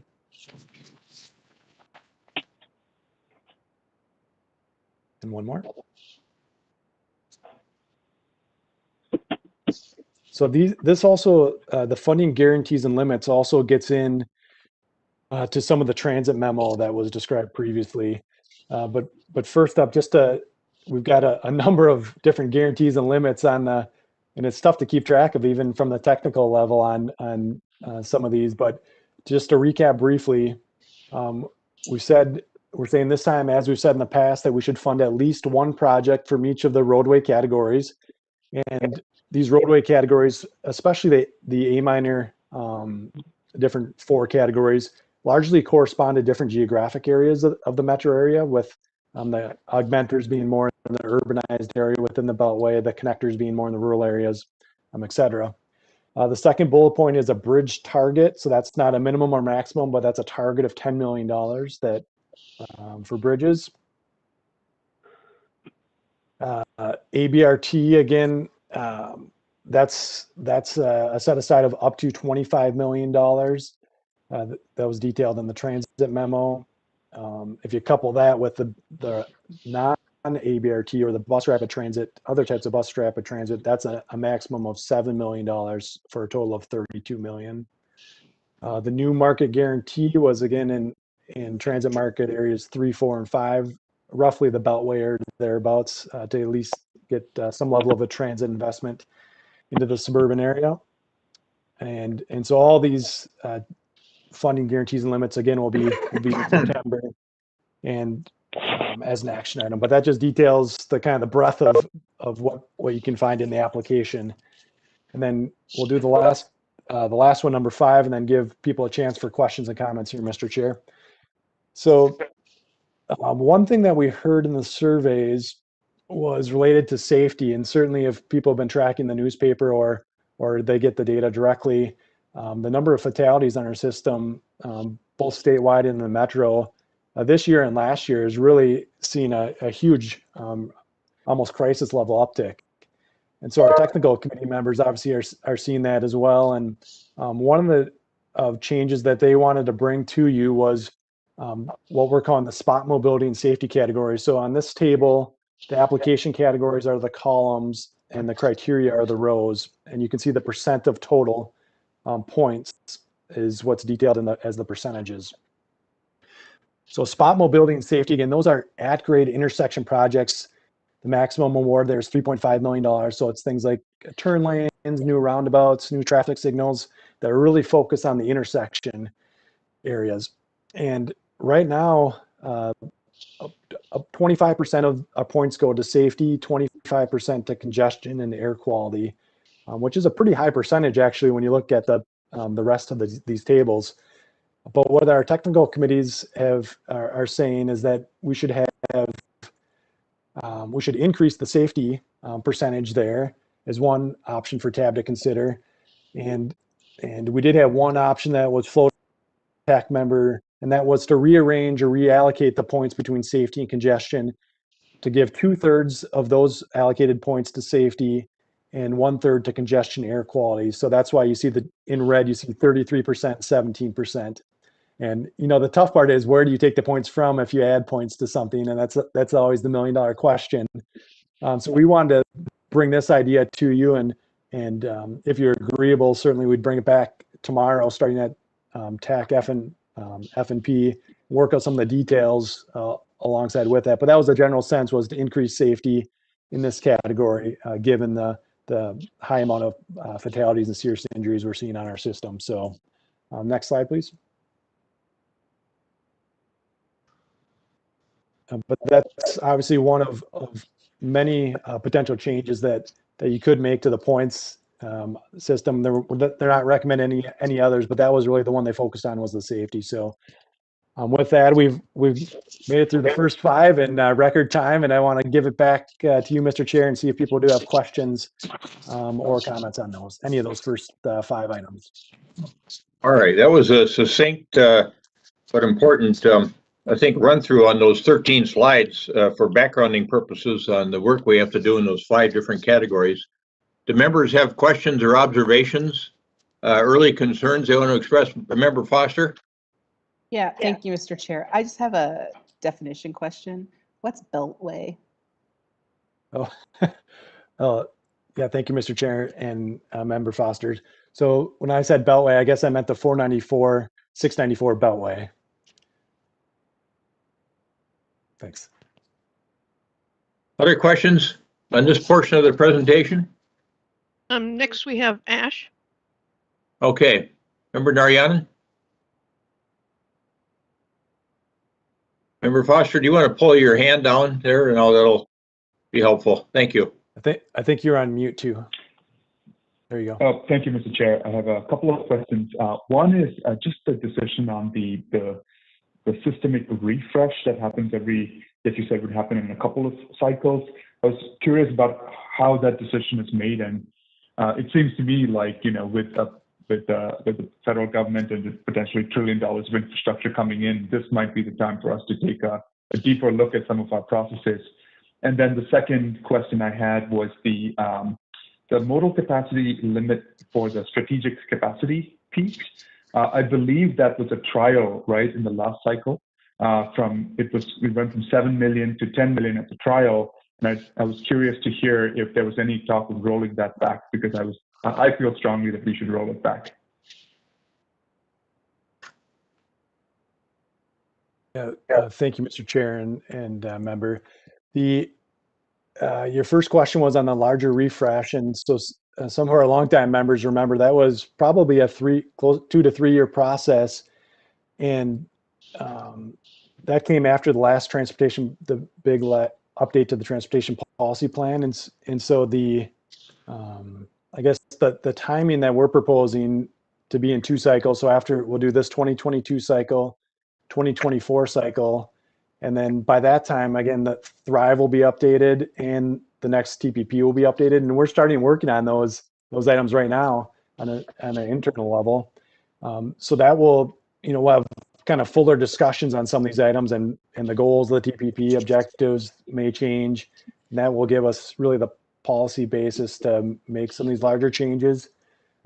But yeah, I see what you're saying. Now we're coming out of a good conversation here, the first half of the meeting, and wondering about that. So that was, I think, your first question. The second was on the $10 million maximum award, I believe, right? And so if we could go back to That's correct. Slide number 9, please, Jason.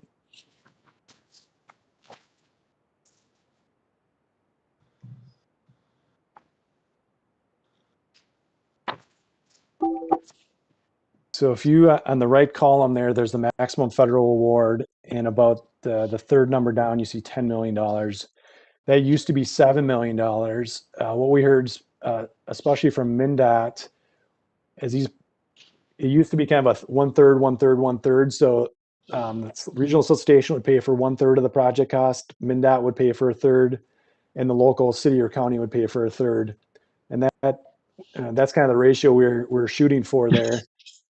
Over time, of course, project inflation occurs, which it does on all these project types. So now the $7 million is more like a fourth or a fifth of the project. And so it gets really tough on our project sponsors, cities and counties, to come up with 80% of the projects. You're cutting in and out there, Steve. Oh, can you hear me now? I don't know who's got that little beep going, but okay. Try it. No. And so we did, we brought it up to $10 million, largely at the request of MnDOT and some of our other partners. But last time, as you remember, we funded more into that category as well as increased the maximum. So we ended up spending a lot of the solicitation roadway budget on that particular category, which gave some people some heartburn. So I guess the technical committee did talk to some extent about bringing it back to 7 or bringing some of the other categories up to 10.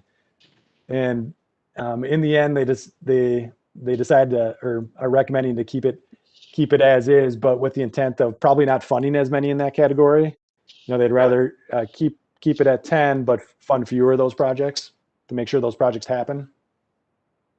Member Narayanan, would you go ahead and tell us what your concerns were about that particular number, the maximum? Yeah, thank you, Mr. Chair. Some of my concerns were, one was that, Stephen said, none of the other projects were raised, even though project costs have gone up. This seems like a special dispensation given to just one category. The other concerns I had were that, roadway strategic capacity are some of our biggest projects, and we've heard over and over again from MnDOT and many other agencies that we just don't even have the money to maintain our existing roadway infrastructure, and this kind of sucks out a lot more money for infrastructure that we don't know if we can maintain in the future. And then my third concern is that roadway capacity expansion projects have been linked directly to the climate crisis, and today we're seeing hazy skies as a direct result of wildfires across Canada, and I think it's not prudent for us to keep investing more money into expanding the system, and instead we should be maintaining the system we already have, and putting the rest of that money into low carbon, clean transportation projects. So those are my concerns, Mr. Chair. Thank you. Thank you, Member Narayanan. And Member Narayanan, with respect to the first issue that you raised about the reboot or the refresh, with the timing of this potential federal legislation, it strikes me that might be a good conversation to have after we get past this solicitation that we have to make some decisions on in September. I don't think we'll we'll be way behind the curve on funds. Well, it may end up in a situation where we get more money to deal with, and we can make some decisions on the run on categories, on minimum and maximum, if we have more money coming to the region. So keep that in mind too, for all of you. All right. Yeah. Thank you, Mr. Chair. Just a quick procedural question. Where in the process do we actually have a discussion on exactly, what these amounts could be? Is it right now, or is it, just at our next meeting? I think that the goal was to have the discussions this meeting and the next meeting at the latest, so that we could vote on the decisions that we need to make in September.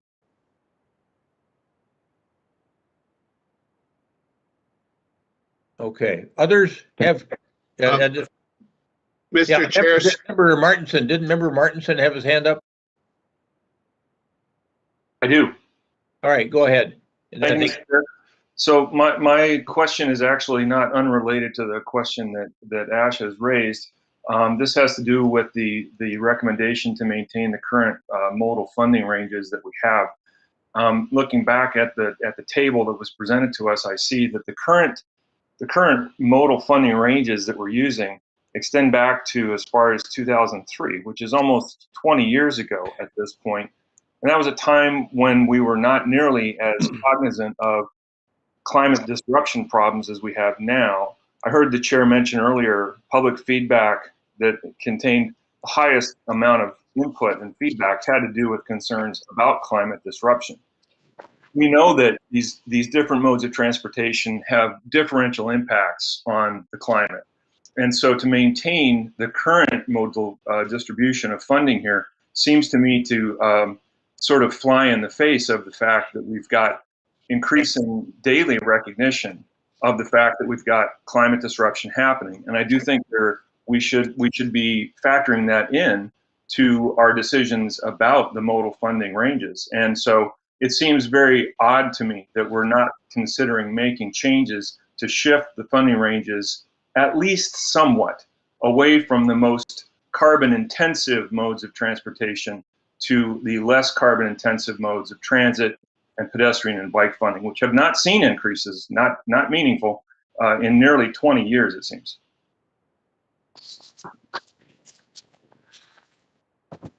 I think both of you gentlemen have aptly illustrated some of the concerns. I think this is across the country. Some of the concerns that are being raised in regional areas like ours, with respect to the emphasis on the modal funding ranges, is illustrated by your comments. And then the counter to that is that even as we worked on the last solicitation, we know that in our I'll call it our color counties, but our non-core counties, there is still a concern about expansion of capacity. So what we've tried to do here is to make sure that we look at this broad range of needs and try to figure out a pathway that works, that we're all satisfied with. But this is all stimulus for a great conversation over the next couple of months on how we approach this. Mr. Chair, Stan Karwoski, I'd like to make some. Commissioner, go ahead. Thank you, Mr. Chair. I'd like to make some counter remarks. Steve, just to clarify the strategic capacity that we increased to 10 million, that was just done last solicitation, if I am correctly understanding that. And also, doesn't that category ideally fund perhaps interchanges? Yeah, thank you, Mr. Chair and Commissioner. That category funds, last time it funded 5 interchanges and 2 arterial lane expansion projects. It's also in your district did the Bielenberg Bridge, which Gold Line will go over. Yeah. So new bridges, and then the Richfield project, the 77th underpass was another example. Yep. So here's my counter comments. I'm all for clean air, but I think we got to do it in a pragmatic, transitional way. So as an example, we just adjusted this up to $10 million. I think we should go through a couple cycles before we recalibrate. To sit there and only do one cycle, I think is too quick. I do appreciate their comments, but I think we should let that cycle. And these interchanges, I think anyone would agree, they're almost all starting at $30 million. They're really rapidly approaching 40 million. So as Steve Peterson pointed out, it's really getting closer to only a fourth of the cost. And then you talk about carbon reduction, you're really eliminating congestion. It's a big safety improvement. You're eliminating congestion when you do an interchange. You're not going to have cars standing still, idling. So really, there is a carbon reduction factor. I just think we should, granted, there's going to be infrastructure money, and maybe that would allow us to take a look at it based on some investments, unexpected investments. But really, I'd really like to see us go through a few cycles. I think it's a much needed increase, but let's prove it through.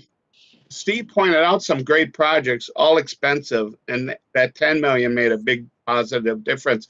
And one last comment, Steve mentioned that MnDOT would like to do less projects. I'm hesitant to increase it and then do less project. You're not getting as much of a net gain. So I'd really like to protect the amount of projects and keep it at 10 million. Thank you. All right, Commissioner, we've got some other hands up that I can't see. So either Elaine, you can help me monitor who's wanting to speak. I know Member Naryanan has his hand up again, I think. But let's get to some other folks first. Yeah. Kevin Reich is next. All right, Member Reich. And I got a little private jab from Elaine here for the chair that we need to be making these recommendations this month so that TAC, I think the funding and programming can have a discussion next month. So we need to have this discussion in the meeting today and arrive at some conclusions on what we want to do on these 5 categories. All right, go ahead. Thank you, Mr. Chair. And I think this is good that we're having a vigorous conversation around the $10 million max for this particular category. It is a questionable thing that a claim of increased cost for project for one category would be a claim at all. But there are other pros and cons to be discussed as well. On the con side, obviously some projects did not get funded. So that was a net negative to the overall system. B, I think expansion projects are the type of projects that MnDOT has cautioned us on, not just any project per se. I think there are safety projects, modernization projects, projects that make the system better and safer within its current parameters, but it's which expands the parameters, thus expanding the tail of ongoing obligation has been a concern we've heard from our representatives on MnDOT, I think current and certainly prior. And so I want that conversation to go back to the technical committee and really answer what was the actual benefit, both system-wise and even within that category, given some of the projects that didn't get funded, and the net benefit, what was unique about that increase. Not to say that we shouldn't do it, but I think that discussion should go back to TAC so we can have some answers on kind of the more nitty-gritty of the pro and cons as discussed. That notion of the safety congestion trade-off, I think there's something to that. Just wanted to make that little comment. And then a question I had, when we say bridges, do we mean any type of bridge regardless of the mode it serves? Staff? Steve? Did you get that bridge question from Member Reich? Yes, thank you, Mr. Chair, and Member. Sure, thank you, Mr. Chair and Member Wright. So the bridges category is primarily roadway bridges. So those are existing bridges that have the worst structural condition that are either being rehabbed or replaced. Generally, they can carry transit and other things, but they're not transit exclusive or bike ped exclusive bridges. They're roadway bridges with those other components generally. Interesting. Any follow-on, Member Reich? Any follow-on there? Not at this time. Thank you, Mr. Chair. All right, thank you. Commissioner Holberg? Okay.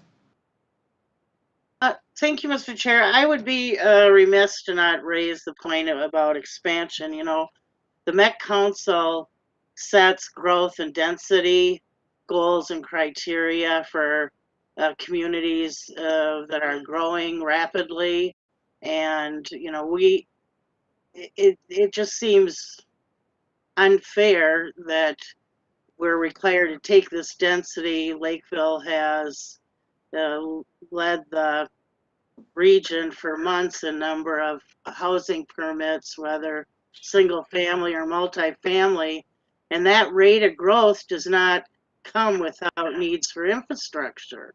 And so it seems very disingenuous if Met Council is going to force all of this density on growing areas, and then in the funding formulas for transportation dollars, not allow for the infrastructure to support that type of growth in those communities. Thank you, Commissioner. Mayor Winchell.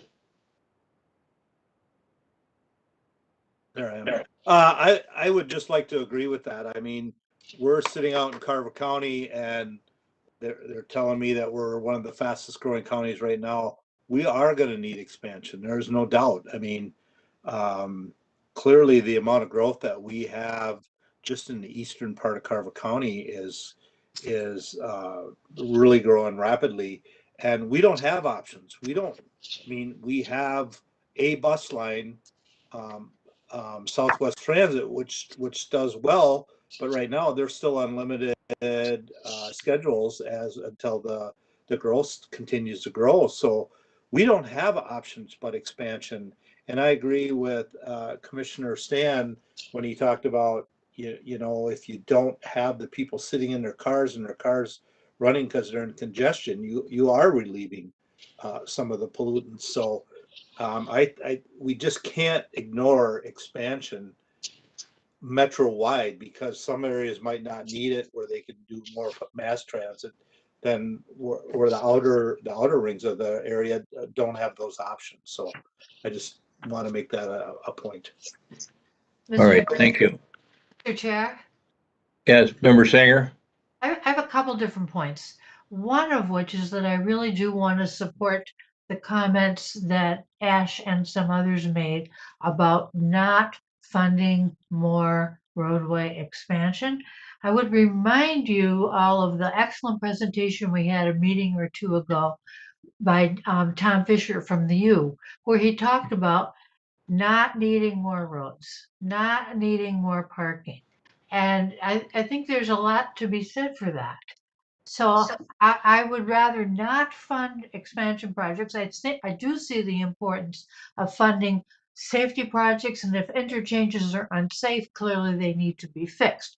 But on the flip side of that, in response to the last comments we've had, if cities in the Collier County, maybe what we should be doing is looking more at the question of what additional mass transit could be made available to some of the Collier counties to deal with some of their population issues that they say that they are having.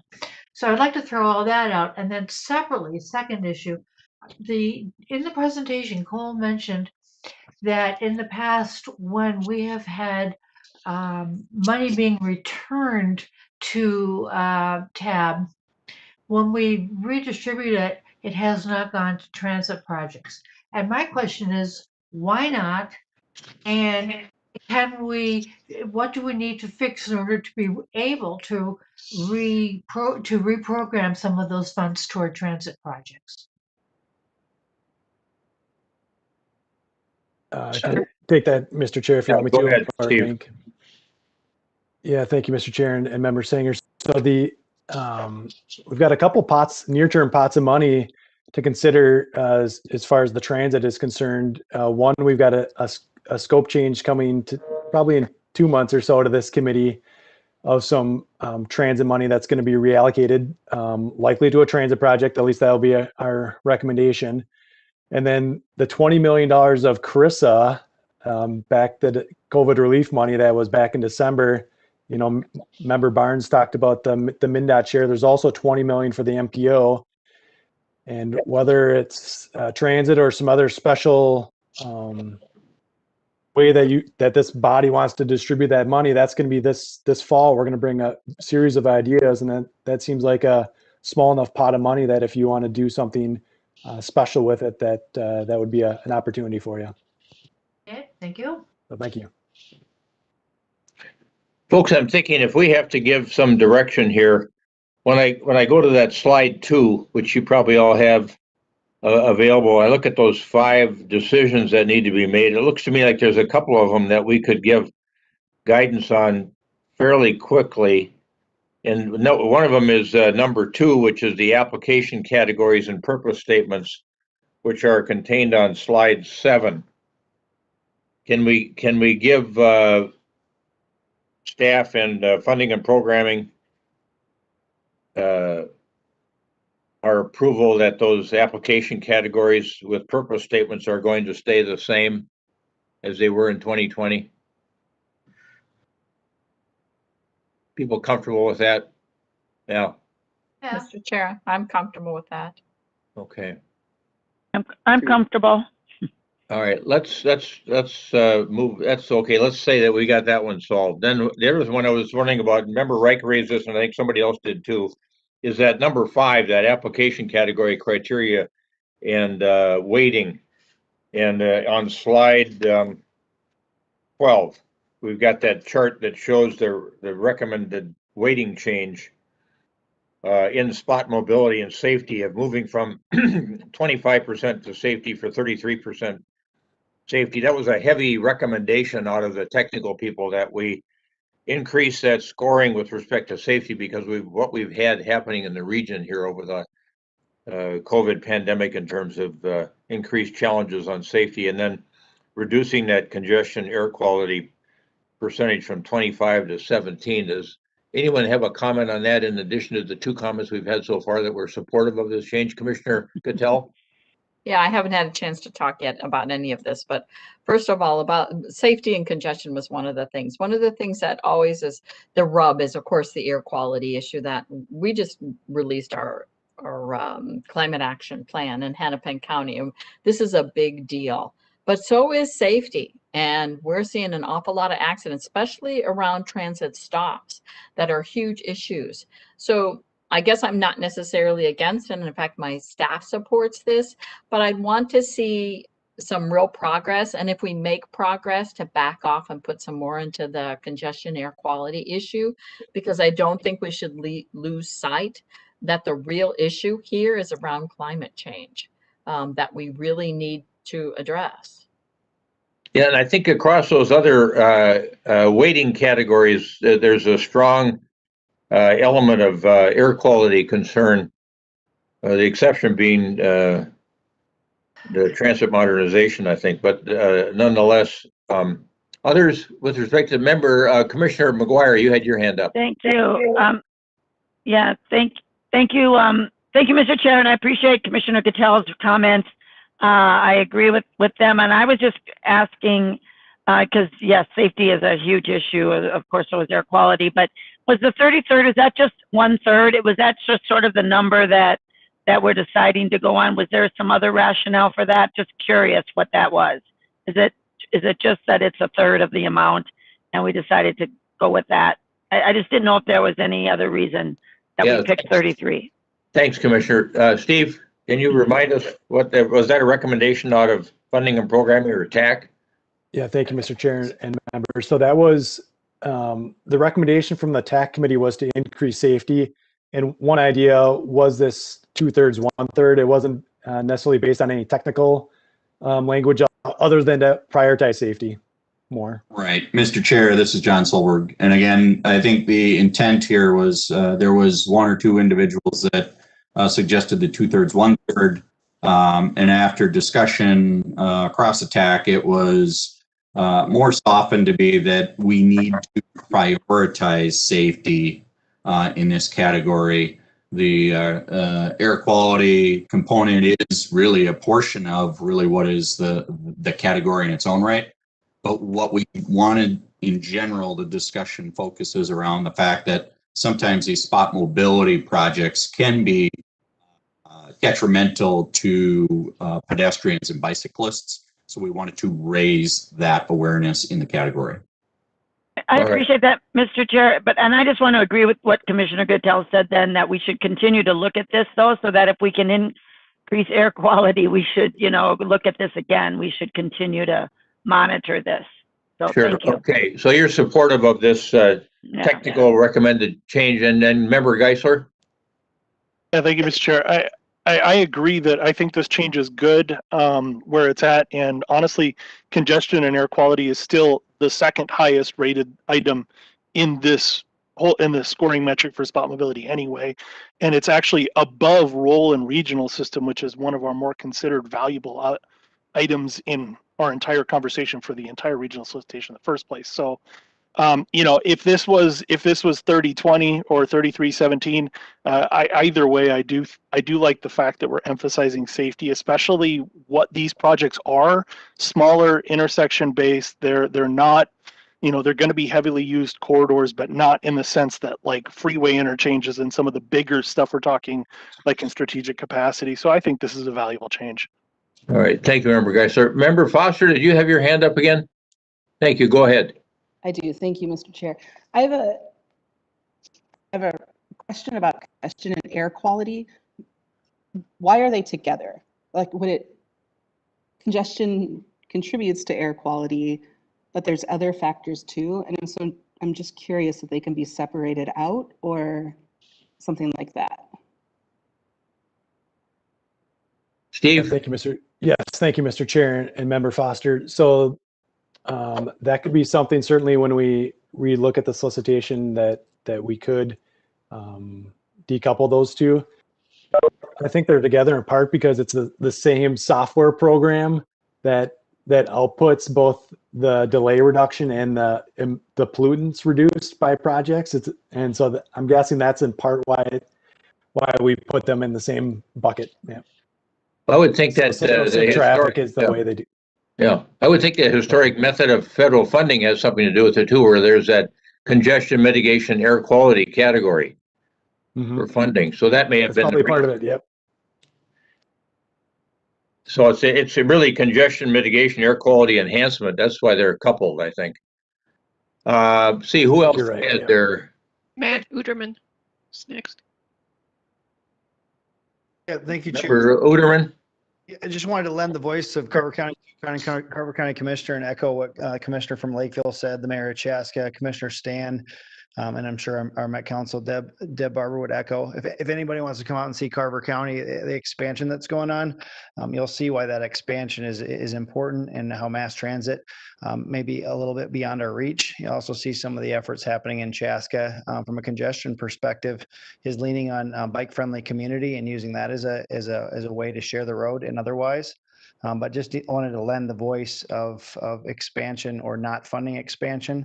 We're definitely in expansion mode, growing at 1.5% to 2% per year. I know Scott County is similar in other neighboring counties as well. Thank you. All right, thank you, Commissioner. Member Boyles? Thank you, Mr. Chair. I wanted to raise a new issue, which is exactly, I suspect, what we don't need. But on that same graphic where it talks about safety percentages versus clean air, go across to traffic demand management. I thought traffic demand management was also supposed to be about safety. But there are no points allocated for that purpose, unless I'm misreading it. Could I just get a clarification on that? Yeah, Cole, you're Chairman? Is that you? Yeah, Steve? Okay, yeah, that was, if we could pull the slide up back, Jason, that's slide 12.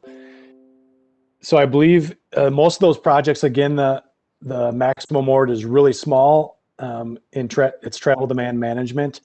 Again, that's funded with our CMAQ dollars, congestion mitigation, air quality improvement. And so they're not safety focused projects. There were things like bike sharing, those types of smaller projects, not conducive to reducing crashes per se. The focus really was to shift single occupant vehicles. Wouldn't an example of travel demand management be some of these corridor management associations like the 494 Corridor Commission, 35W Coalition, and they're trying to get increases in multiple occupancy in cars, carpooling, van pooling. That's the way they spend the money that we give them. So that's why you're seeing all those things. Yep. That's why I think you're seeing the dashes that you're seeing there.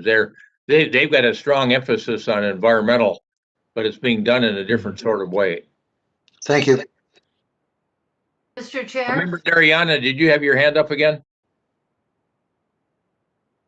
Yeah, thank you, Mr. Chair. Just a couple of quick comments. One is Jason, will you take that slide down again, please? So we can see. Okay, thanks. Remember, Narayanan? Yes. Thank you, Mr. Chair. One is the comment about air quality. Specifically, I feel to the comment that Stan and Mark made earlier about expansion being needed, and Mark, specifically your point about not having options.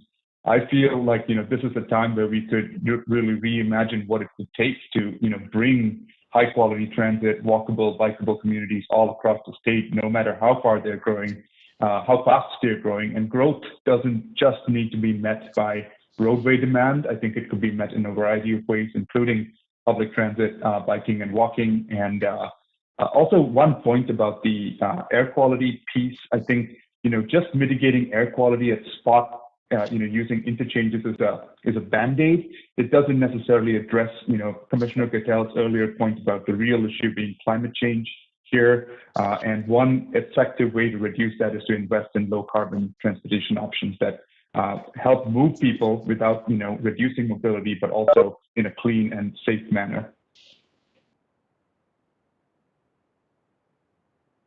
All right, we've been concentrating on this category number 5, the application category criteria and weighting. Are folks generally comfortable with the suggestion from the technical people that we, in the spot mobility and safety category of the criteria weighting, that we modify and make that recommended weighting change to increase safety from 25% to 33%? And for purposes of this work, reduce congestion mitigation air quality in that specific category from 25% to 17%. Mr. Chair? Yeah, Member Sanger? Thank you, Mr. Chair. I don't know if I'm comfortable or not, because I do have a question, which is, has anyone done any kind of study or analysis about whether this increase in traffic crashes and fatalities that have had, how much of that actually is due to infrastructure that is in need of redesign or repair, versus how much of those crashes are really due to what I would call law enforcement issues or failure to follow the law issues? And so I am wondering whether changing this really make any difference. All right, well, let's see if we can get an answer from Steve as to what the technical folks were thinking about, and then I'll go to Commissioner Gattel, who's got her hand back up. Yeah, thank you, Mr. Chair, and Member Sanger, and John can help me out, TAC Chair can help me on this too. A lot of the fatalities we've been seeing in the past year are certainly speed related, and more behavioral issues, but there are still infrastructure changes that we could make to the system to reduce those crashes. And so there's certainly a gap there of there's no more projects that could help the system, but I think you're right that much of it is behavioral. Mm-hmm. And if I can, Mr. Chair, to add on to that, I think what you see in the technical committees is the recognition that there are many ways to design these improvements. If we put additional emphasis on safety, it may trigger candidate projects to concentrate more on the ability for those, for instance, again, non-motorized users to traverse those solutions that are being primarily designed for automobiles. Chair Solberg or Steve, are the spot mobility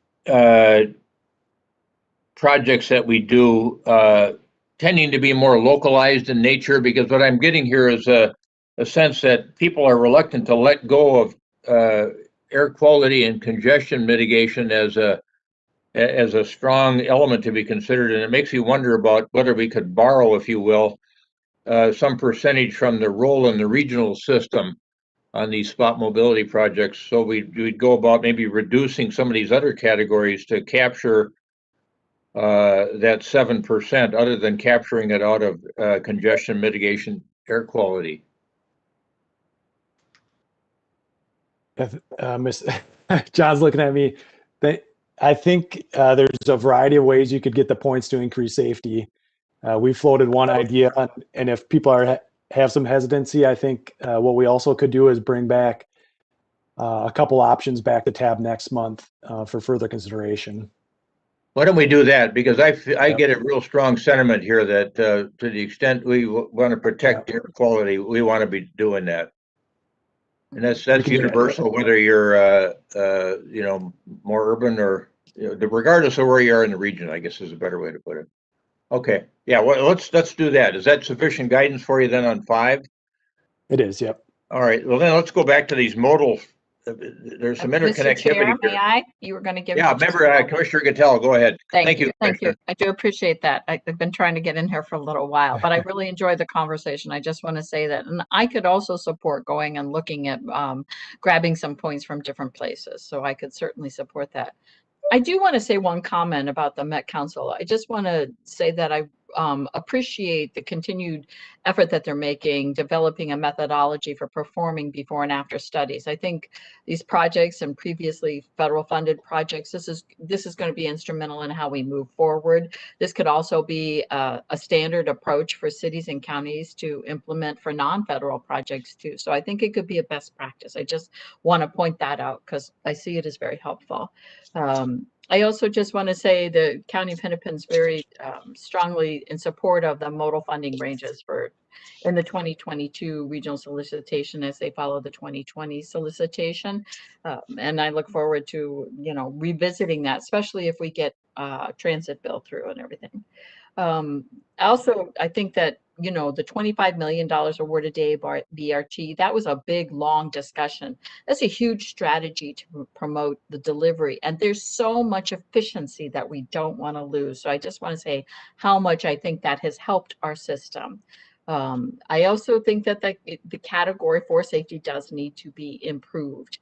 It is instrumental because 80% of, like I said, all those pedestrian accidents are happening in and around where transit. So it really matters. So those are some of my comments that I just wanted to make. Thank you. Yeah, thank you for making those. So what I hear from you is that you have a similar view as Commissioner Karwoski, and that is let's stay the course from 2020 since we made changes for the 2020 solicitation, see it through on one more cycle and see how it goes in these different categories, and then react from there for the next solicitation beyond 2022. Is that a fair statement? Yes, do that before and after kind of comparison that we just did, because I think a couple of cycles will really let us know where we're headed in the right direction. We spent a lot of time in getting this. I'm not necessarily ready to redo the whole plan just yet. But again, we may have a whole different caveat come the next time because we may have huge transit dollars coming in from an infrastructure from the federal government, which would be a good problem to have. Okay, good. Thanks for that explanation. Member Hollinshead. Yeah, I just wanted to endorse and agree with comments from Member Narayanan and Singer and others.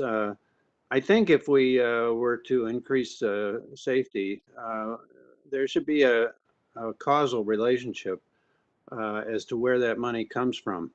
So if we're going to put more money into safety, let's take it from those categories which create the problem. And in my mind, expanding the road system without equivalent attention to transit and pedestrian and cycling can almost be viewed as a cause for our safety problem. So I appreciate, Mr. Chair, your sending this back to TAC to come back with more options next time. Thank you. Yeah, good. Thank you, Member Hollinshead. Let's tackle that funding guarantees limits, number 4, which is on slide 11. an important slide. Cole gave a good introduction, I think, as to how we got where we are, and this is something we should talk about. What do we want? And I think this is probably good for the next portion of this conversation. We got about a half hour to go. That we decide whether these funding guarantees and limits that we established for 2020 are still things that we prefer, that we still support through this 2022 solicitation, so we can have a little bit more history behind it and the outcomes. Folks have thoughts on that? Member Geisler? Mr. Chair, the only one that I believe that we could have any reasonable discussion about is around the bridge target at 10 million. You know, from what we heard earlier today, there's a bunch of infrastructure stuff coming in, potentially that could be targeting bridges. We do know that we invest in bridges anyway. We've had issues where bridges coming in request two $7 million projects, which really kind of sets the floor at 14, because repairing bridges is an expensive thing. And that $10 million just really kind of results in more than 10 million almost always being spent in bridges.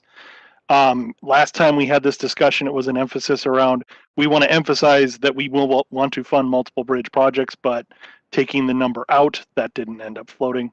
But with respect to Commissioner Gattel's and your summary before is around ABRT, BRT, new market guarantee, and the other items, I say we need to let those bake in for another solicitation here to make sure we really understand what their impact is doing.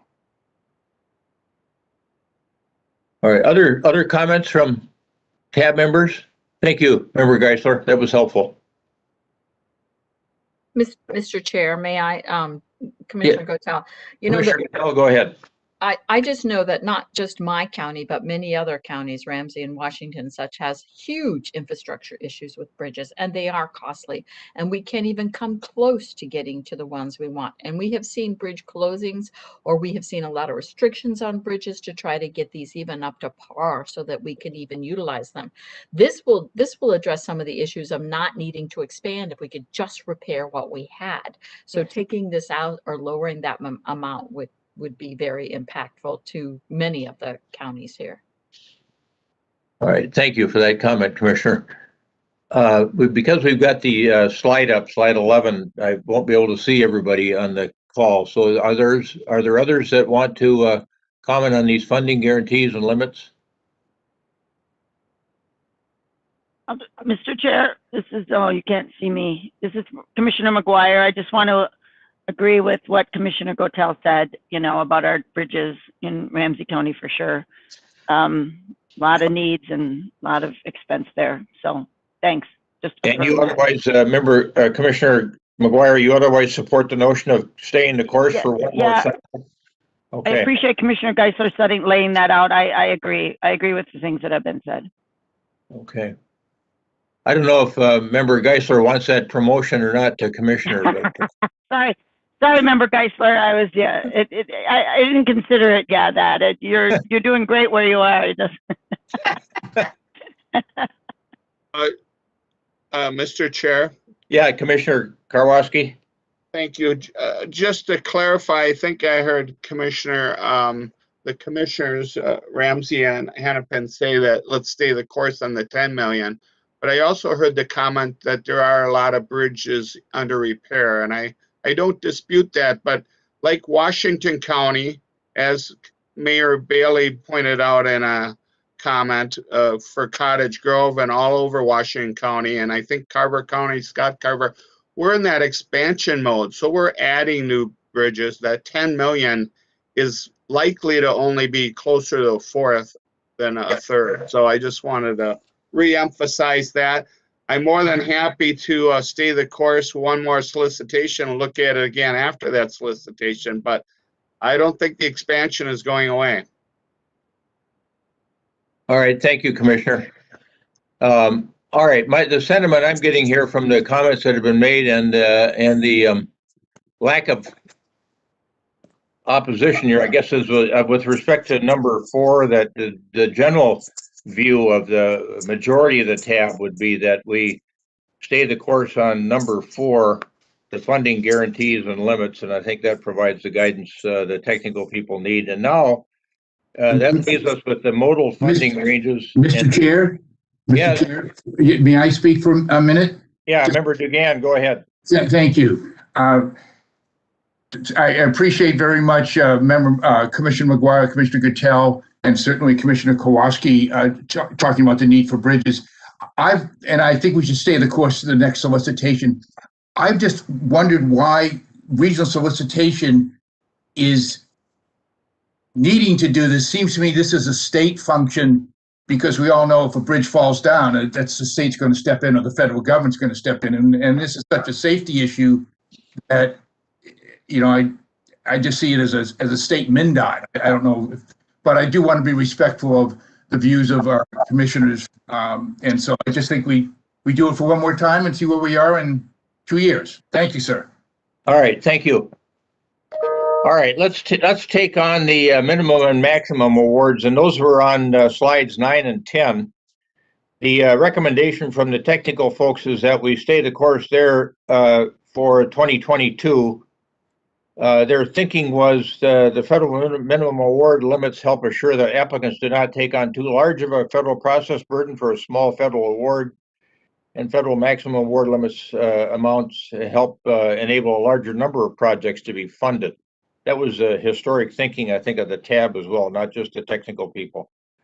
What are folks thinking about on these minimum and maximum awards in the funding category, which is shown on primarily on slide 9?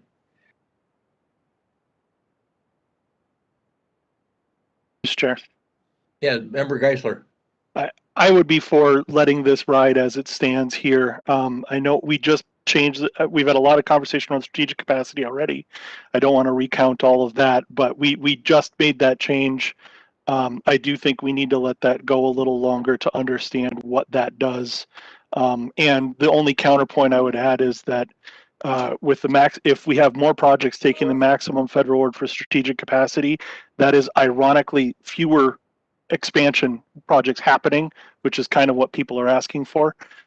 So it is a little paradoxical in the sense of if we let larger projects take more money, it's less roadway expansion being funded by the solicitation. So it is a little paradoxical to think about, but I think we had a lot of good reasoning to expand it up to 10 from 7 last cycle. So I'd say let this ride. Other comments?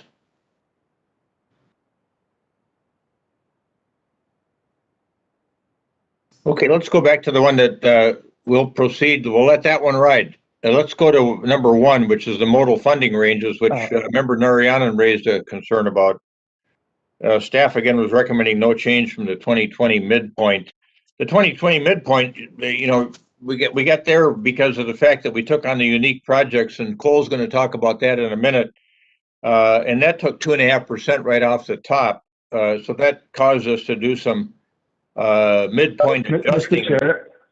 Yes, yes. I'm so sorry to interrupt, but I did that mean we were just going to let the modal funding range for the capacity expansion just remain? Because I don't believe we kind of achieved consensus. I think we heard a multitude of views, and I'd be curious to see where the group lies as a whole. Well, we were just talking now about minimum and maximum awards, but we're just going to start talking about modal funding range now. I meant the minimum and maximum. I'm sorry. So the 10 million to the 7 million for the expansion capacity is what I meant. All right. Well, go ahead and give us your view again. Oh, I don't have any change in views. I just don't feel like we've achieved a unanimous kind of decision as a group. I felt like we heard views from both sides, and I'd be curious to see maybe if, I don't know if this needs a vote or what it needs, but because I felt like there were quite a few people who spoke in support of reducing it to $7 million again. All right. Well, we can certainly vote on the application category minimum and maximum awards. That might be a good way to address the issue. So if I could move a motion then, Mr. Chair, to reduce the strategic capacity maximum to $7 million. I will second. Could you repeat that suggestion? All right, his motion is, I was gonna do it in the reverse fashion because anyway, it doesn't matter. The motion is to reduce the maximum funding award from 10 million to $7 million. That's been moved by member Narayan and seconded by member Sanger. Is there discussion? Mr. Chair, Stan Karwoski here. It would seem to me that these were listed as information items and not action items, so I think a vote is over the top. I think if you went back to the spirit of the discussion, there was a lot of back and forth. There was enough indecision to just leave it the same, stay the course. I don't think there was enough discussion to make a vote and a hard decision. That's a fair point, Commissioner Karwoski. These were listed as informational items only, and they wanted general direction from a staff standpoint. They weren't asking for a vote. It wasn't announced in our agenda in advance that this would be an action item. But I think nonetheless, we could handle it by a show of hands. So I think, member Narayan, are you comfortable withdrawing your motion and we handle this by let's just say I'll call it a hand vote, but it's not really a vote, but a hand preference. Sure. Mr. Chair? Hold on a second. I need to ask member Sanger if she's willing to withdraw that second so we can handle this as it was meant to be handled as an informational item. Yes. And try to determine preference a different way other than voting. Yeah, that's fine. Okay, thank you. Mr. Chair? Member Hollinshead. Clarification. If the upper limit is 10 million instead of 7 million, the funding ranges remain the same in roadways versus transit versus bicycle and pedestrian. So what 10 million upper limit means is we're funding fewer strategic capacity projects for more money, but we aren't changing the funding. We aren't changing the funding ranges, right? We're still keeping transit at about 27% and roadways where they are. Is that correct? Yeah, the only category that would be affected would be the strategic capacity, which is the expansion category. But that money would be, if it went back to 7, the extra 3 million would stay in the roadways category, right? Staff? That is correct. Yeah. Well, then I'm probably 50-50 on it. My point previously that I tried to make was in agreeing with member Narayanan is I would like in the long term or the short term, I would like us to redo the funding ranges so that we get more money that is climate change and less money that aggravates climate change. So I don't see this vote as affecting that. Maybe member Narayanan can give me his reaction to what I just said if he has one. Yeah, I think that's a great point. Member Holland said, I agree with you. The only reason I felt like this would help is because we could use then some of our, capacity money, which is more directly connected to climate change and climate disruption, to focus on maintaining some of our existing roadways. And also, just recognizing that this was a trial that we did last year, and we're trying to return to the old ranges, seeing that none of the other ranges were actually lifted up as well. So even though the money would still remain in the road-based capacity, I still believe it would have a positive impact on reducing carbon emissions over the long term. Thank you. Yeah, thank you both for that. That was very helpful information. Well, I think the conversation today really begs us to have that broader conversation at some point in time about climate and how we want to go about tackling that in the years ahead in the work that we do. To Chair. Member Geisler? Thank you, Mr. Chair. One thing I would like to highlight for some of the members that are focusing on climate change for all these categories is that one of the points of creating the unique projects category, which we haven't gotten to yet, has a huge emphasis on climate for funding those projects. Yep. Which is setting aside 4 or 5 million or so that are really heavily driven projects around climate and equity. I mean, we kind of carved off a couple $1 million just for that purpose. You know, to Member Hollinshead's point, you know, as I was saying before, changing the maximum award doesn't change the dollar amounts that we're funding to things. If the goal is to fund less roadways, then we need to change the midpoints. Just to make it really clear for members of, if what you want to do is fund less roads, you need to change the funding midpoints, not the minimum and maximum. Right. Another just side impact for those citizen reps, especially, lowering the maximum federal awards results in more taxpayers having to fund it directly from local levies or local sources, either county taxes or city taxes. So just if the monies aren't coming from the feds and the project moves forward, it still has to come from somewhere. So that extra $3 million is coming out of somewhere you've already paid your taxes to, if not more. Which may impact other places in other budgets where they're coming, because the $3 million that a county might get from federal here might go into your local investments like Parks and Rec, like bikes and trails, and other aspects that counties can do that they have set aside in their budgets. Again, it depends on your city, it depends on your locality. So, I do want to make sure, I hear what folks are saying about not, wanting to be climate conscious here, but there are other avenues that we have already opened up to be more climate conscious in this solicitation than we did last time. So there is changes we are doing if they feel like we're not moving fast enough.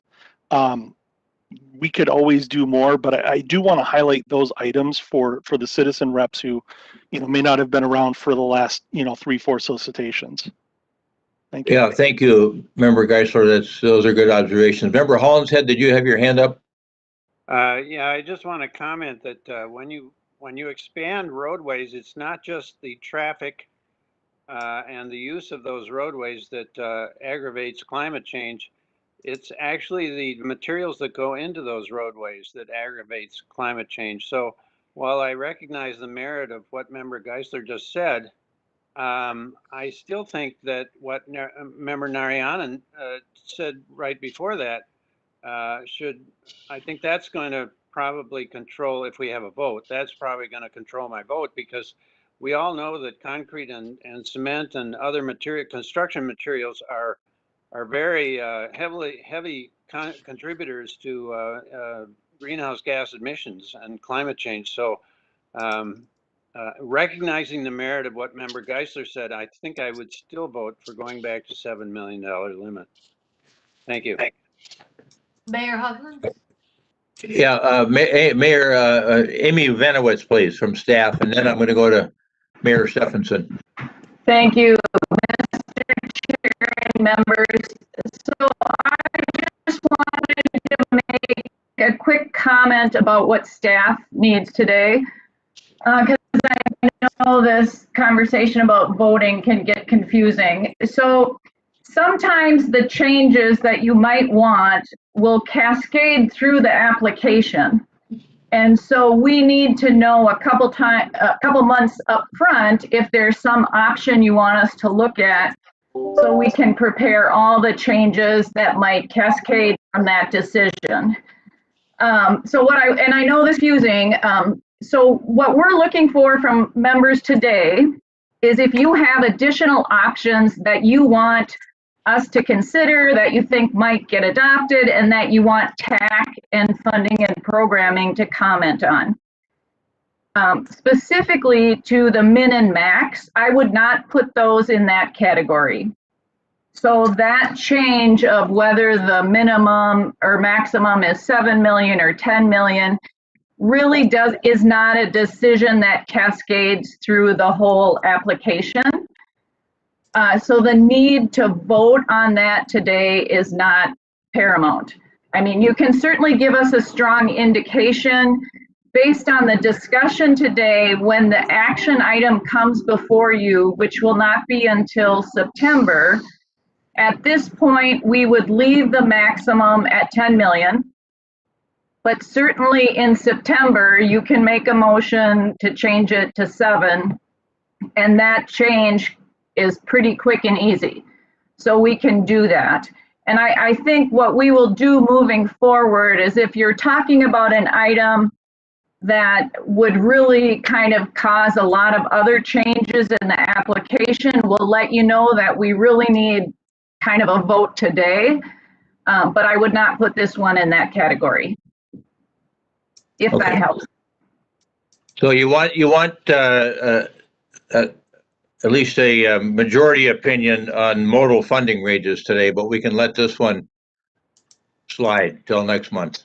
Is that it? Yes, and even modal funding ranges, I'm kind of looking at Steve here, but I think that one is,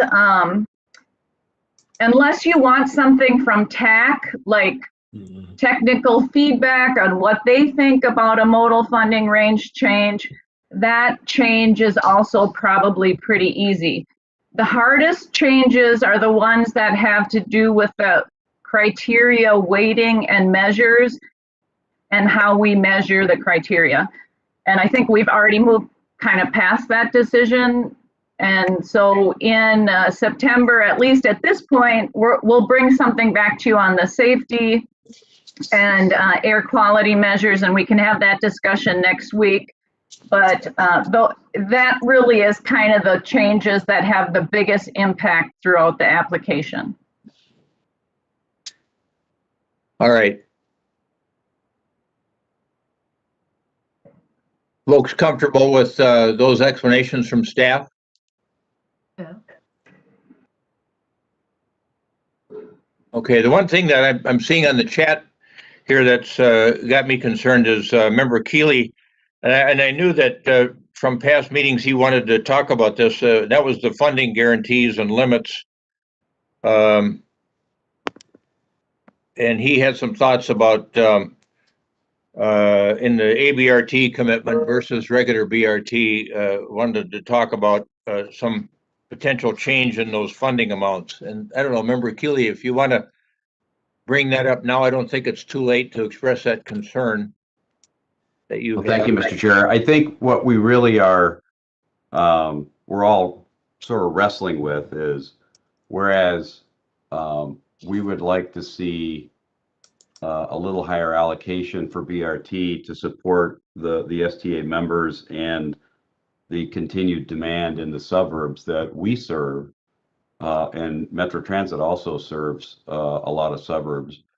We're also all sort of, waiting and watching what the actual demand impact is as a result of the pandemic. And it may be just too early in this cycle of change to be able to really make a prudent decision. And that if we look at having a discussion on this next year after I suppose the dust settles on the pandemic as far as the impact on transit rider demand, where that demand is really going to shift to and how much will actually shift. I mean, I think we all hear and read quite dramatically disparate predictions of this permanent change to people's habits and how they're going to use public transit. There's a core rider that will clearly not change. If they rely on transit today, they're going to continue to rely on transit. But it's like, how is the rest of the world, and how are the suburbs and the suburb to suburb transit riders going to be impacted as there's a shift into more suburbs, and we're seeing in our suburbs more demand for folks who don't want to go from a second tier or third tier suburb into downtown. They want to go to a east or west suburb. And so I think we just have to wait and watch a little bit, get a little bit more information. And the timing for this discussion, I think, in the long run is just better next year. As much as we would like to see some additional funding to be able to fund what our needs are now, I just think it's better to wait. And so, I believe I heard many people on the committee making comment looking at that page number 4 slide or section number 4 saying, generally speaking, and I saw in the comments, a lot of let's wait and see. This change isn't that long ago, and we really want to see how it impacts a couple of cycles before we reconsider the funding allocation. So if I'm not trying to put words in people's mouth, but that's what I've sort of gathered listening and watching the comments. And I think that's a wise decision, all things considered. All right, thank you, Member Keeley. And then Mayor Stephenson, did you still want to comment? No, I think I can wait. I think it just had to do with the overall conversation about the levels of funding and my belief that they should stay the same. And, I think that the commissioners and other mayors had good concerns about the expansion issues and the outlying communities like we are and other suburban communities that are seeing tremendous growth. There has to be some expansion of roadways. I mean, around us, Corcoran and Dayton are expanding greatly, and they all feed into Maple Grove and then into the freeway system. So how are those handled if we don't expand them? Yeah. Okay. Thank you, Mayor. All right. Well, folks, I'm wondering, based on Amy Venowitz's points, we should move on to unique projects. I'm already going to be holding you over slightly here, and you gave us an extra half hour. It was really quite a day for us. So let's quickly talk about unique projects, because as we mentioned a couple of times, in 2020, we included a unique projects category set aside of about 4.9 million, which represented 2.5% of the total program amount for project selection in 2022. That came right off the top. And so we need to decide if we want to do that again. We've had, as you know, a group working on this, your chair included, and someone made the point, I think, of reemphasizing the fact that the dominant areas of unique projects are going to be important to us. And we need to be looking at innovation, we need to be looking at equity, and we need to be looking at climate change as we work on these matters, as Member Geisler so well put it so well. So back to Cole Henniker.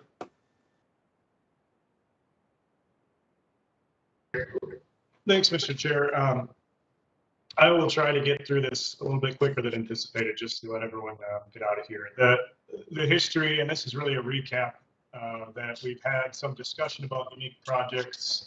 Past solicitations have struggled with not having a clear purpose for unique projects. So our charge this time around was to try to put more purposeful statements about what TAB is trying to accomplish with unique projects. And you may want to adjust your microphone just a touch, Cole. Oh, it's a sorry, little. Yeah, there you go. You sounded a little bit distant. Is this better? Yeah, that's much better. Okay. So we did in 2019, as the work group, recommend a unique project set aside of 2.5% to be solicited in the 2022 solicitation, and then to use the interim years to develop the process for selecting them. So go on to the next slide, please. This just shows that the unique projects funding is off the top of the solicitation, and that it does include the regional TBI and modeling program. And we're anticipating at this point about 4.5-ish million be available in this category. Next slide. The unique project work group did meet 5 times. You can see the representation there from TAB volunteers. And their primary role was to provide policy direction, similar to all the conversation you've had today, to allow technical staff to develop the details. We met 5 times on Friday morning, so appreciate all the work from that work group. It was a very productive time spent, and just some really great feedback. Next slide. And then you can go on to the next slide. So these are the recommendations that came out of that work group. The first one here really relates to eligibility. There's been a lot of questions about our unique projects that just cannot apply in other categories. And that's a really gray area for us to evaluate in terms of, you think about the types of unique projects that we're charging stations, mobility hubs, things that maybe could potentially fit in one category, but it's really a judgment call. We made a recommendation that we not use that as a determination of eligibility, and we allow applicants to determine whether they think they'd be competitive based on the goals and the criteria that the applications lay out.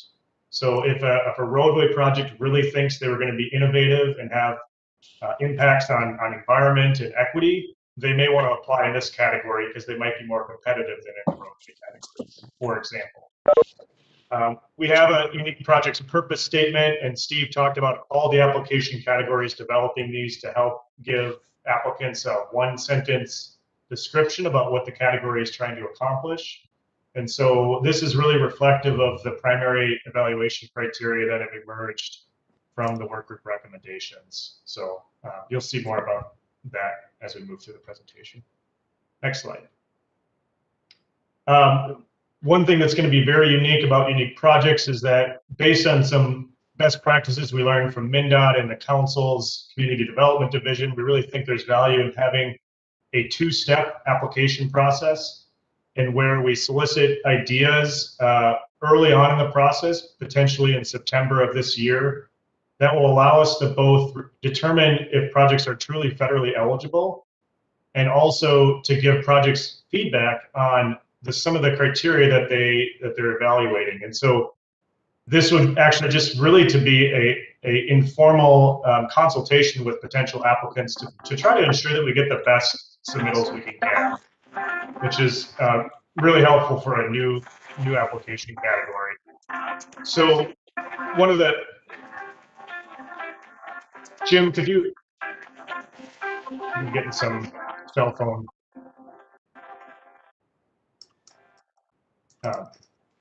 One of the most unique things about this is that we really would have to have the public comment period overlap with that first step.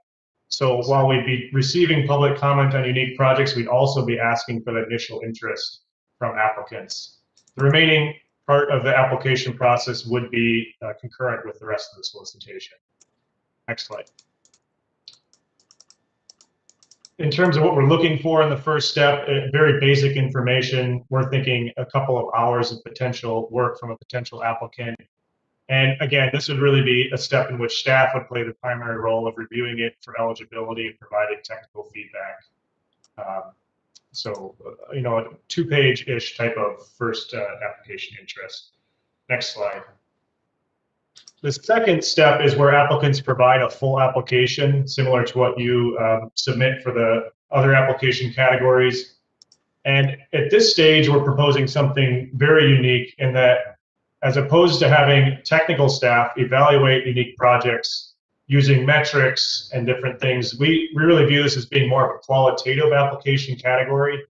And we're proposing that the unique projects policy work group that met 5 times over the last few months would reconvene after the applications come in and actually essentially serve as the scoring committee with technical assistance from staff to try to find errors or provide any input on what they see from the potential applicants.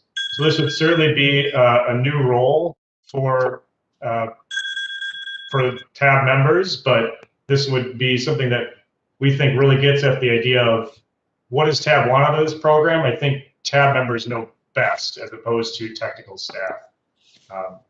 So that is a new role and something that would be, I guess, unique to unique projects. Next slide.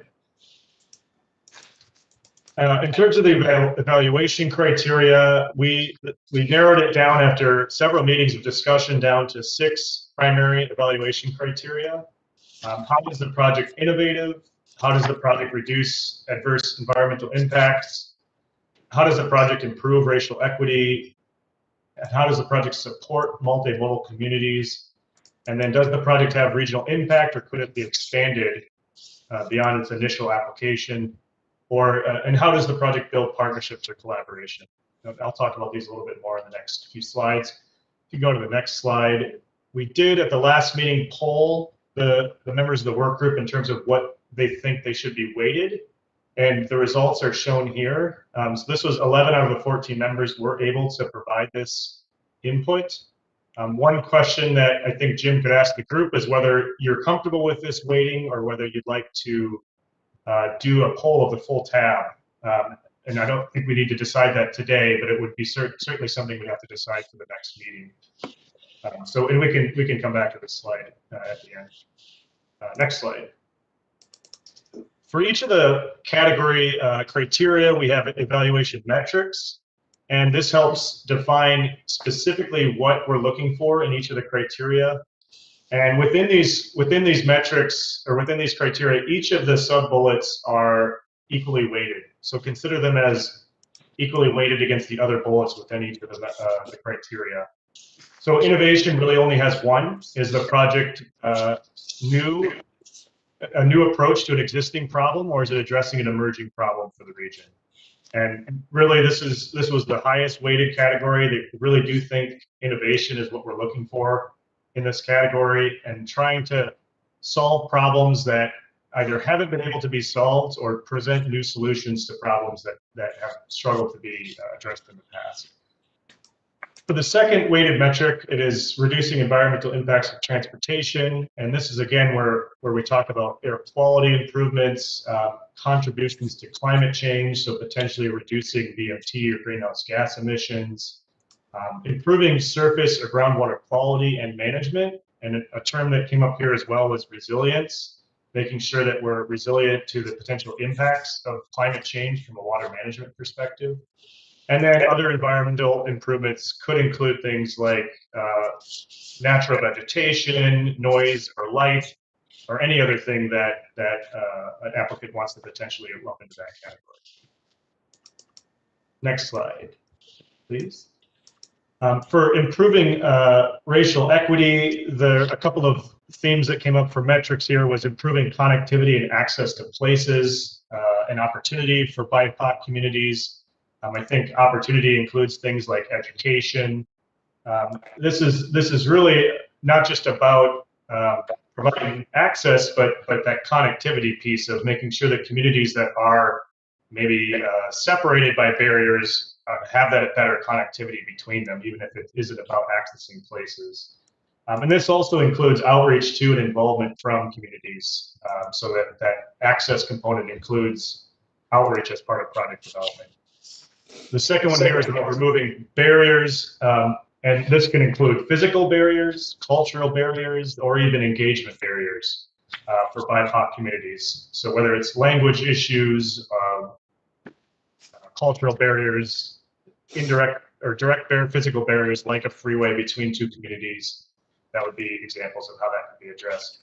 And then the last one here is contributions to quality of life for BIPOC communities. So things like placemaking and safety, job creation, public health, access to green space. It's kind of all-encompassing other areas you'd like to talk about that aren't addressed in the first two metrics. For the fourth metric or criteria here, it's how does the project support multimodal communities? There were three primary focuses here: improving multiple non-single occupant vehicle modes within the system. So this is the idea of connectivity, creating interconnectivity between different modes, as well as multimodal trip planning would be considered here. You know, how easy it is to get from, say, a bike to transit, or vice versa. The other category here is the metric is land use and development strategies that support walkable, bikeable, transit-friendly communities. So this would include things like supporting mixed-use communities or neighborhoods, dense communities, depending on the density that fits your community type based on Thrive community designations, reducing demand or need for parking, and contributing to Thrive MSP 2040 outcomes in general. And the last one here is just called out, supporting first and last mile solutions for connecting people where they need to go. And so this one could be where shared mobility or other unique strategies would get some more points based on that kind of last mile issue that this region has in a lot of places. Next slide. The last two are more straightforward. The project, how does the project contribute to regional impact? This could be based on the geography of the project. It could also be based on the number of people that it serves. And we would leave this up to applicants to define how they would evaluate that. The second one is really, if it is a pilot in a small location, how expandable will it be over time? What's the potential market for the project if it proves to be successful? And for the last one here, how does the project build partnerships or collaboration? The first one is being the number and diversity of stakeholder groups that help develop the project. Were they directly involved? Is there public-private partnerships? And in addition to that, are the businesses or partners locally owned was something that came up from the group. And then the match contribution would be another metric where if a project is providing a higher percentage of match dollars, that would be considered to be building stronger partnerships for the project. So next slide. Just two more slides on the last one here on the rules would be, and this is things that you've talked about today, that minimum and maximum would be no limit on the maximum for this year, because there is only 4 to 5 million available. They thought that would be something one project could reasonably take up if it was a great project. But they did want to set a minimum of 500,000 to ensure that we're being cost effective with federal dollars and not funding $250,000 projects out of this pot. In addition, as I said, the match, they did not set any higher match requirement. So the minimum would be the federal law, which is 20%, but this would be considered as part of the scoring process for one of the metrics. And then the last point here, that we talked about TDM and the innovation pot that is within the transit modal category. As a reminder, that's about 1.2 million every cycle that we solicit, and there is likely some potential overlap between these pots.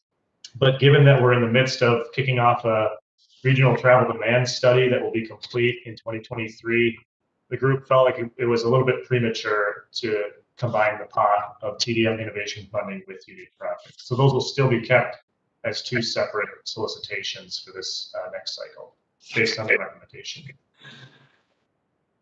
So we are presenting this to F&P tomorrow as part of the broader solicitation info item.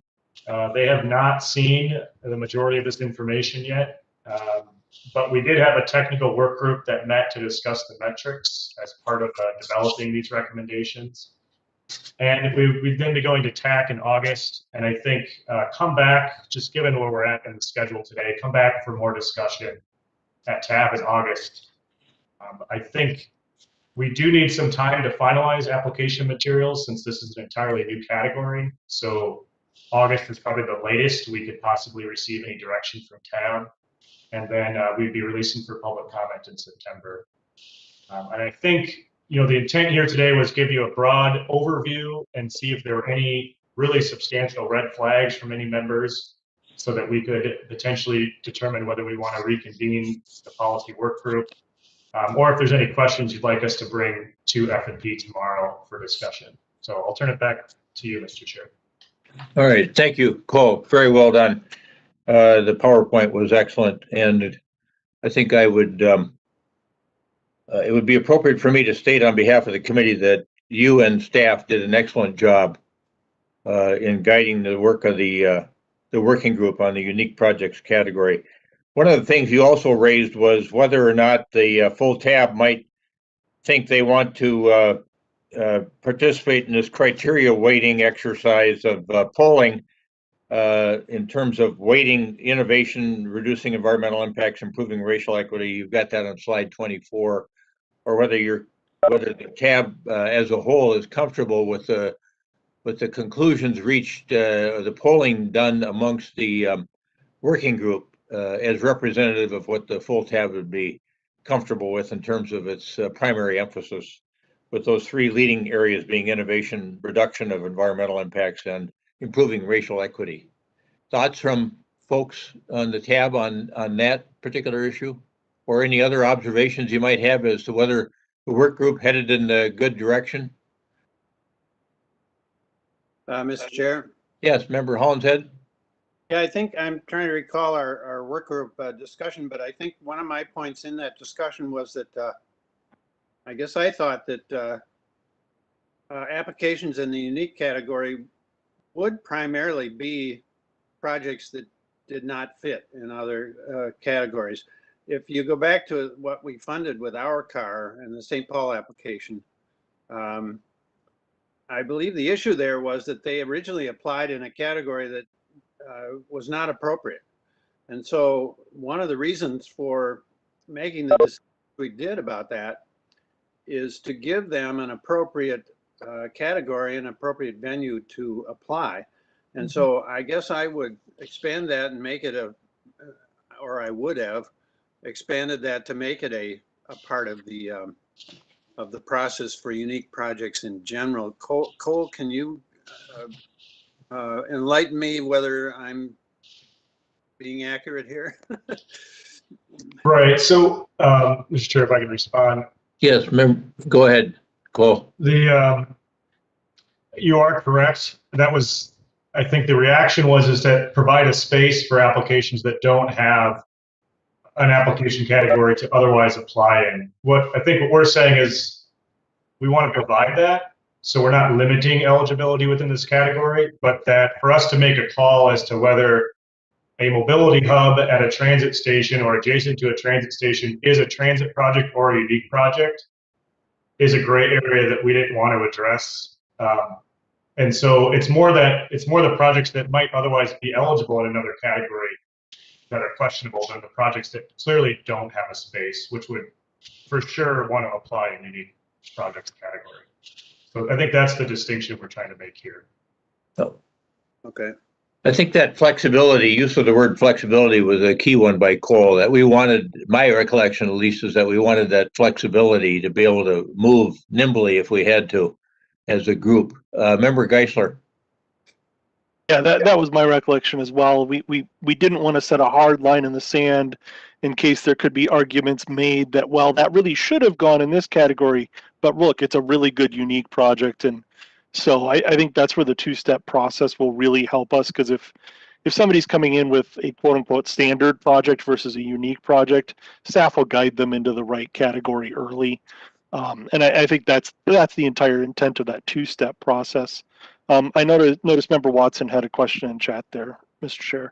Thank you. Go ahead. Thank you, Mr. Chair. Sorry, I was I actually get to talk this meeting. Bill didn't come. So my question would be, and this is particularly for applicants, is the criteria weighting. Is it innovation or equity or climate, or do they need to meet all of those three? Because if there's a weighting to them, if it was just in two of the categories and they basically got a 0 in one of them, then that might affect it. If it's basically if you're like, let's say your climate thing can get you through even if you don't meet innovation and equity, that kind of thing. Yeah, I think, go ahead. That's a great question. And this is true of all the application categories, that it isn't you have to meet all of the criteria. It's that you want to do the best in the most criteria to give yourself the best chance to be funded. So hypothetically, yes, you could just be one of the three. And if you're better than all the other projects, you might emerge as the top ranked project. But that is where the weighting really does come into effect. You know, if you don't do well at the top three criteria, there's a likely chance you're not going to be a funded project. Do folks generally think our work group headed in a good direction that people are comfortable with, that this can be taken to funding and programming tomorrow? Yes. As is? Yeah. Mr. Chair? Yeah, Member Dugan? Yes, thank you. I'll be very brief. I was as a member of the work group. I believe that the innovation is and Member Watson's very excellent insight.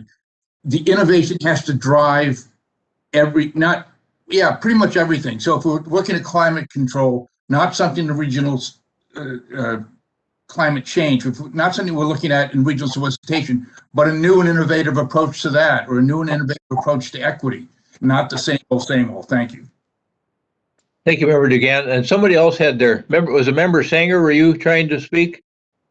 I wasn't, but I would just say I'm in agreement with what's proposed, and thanks for the good work on the task force. Yeah, thank you.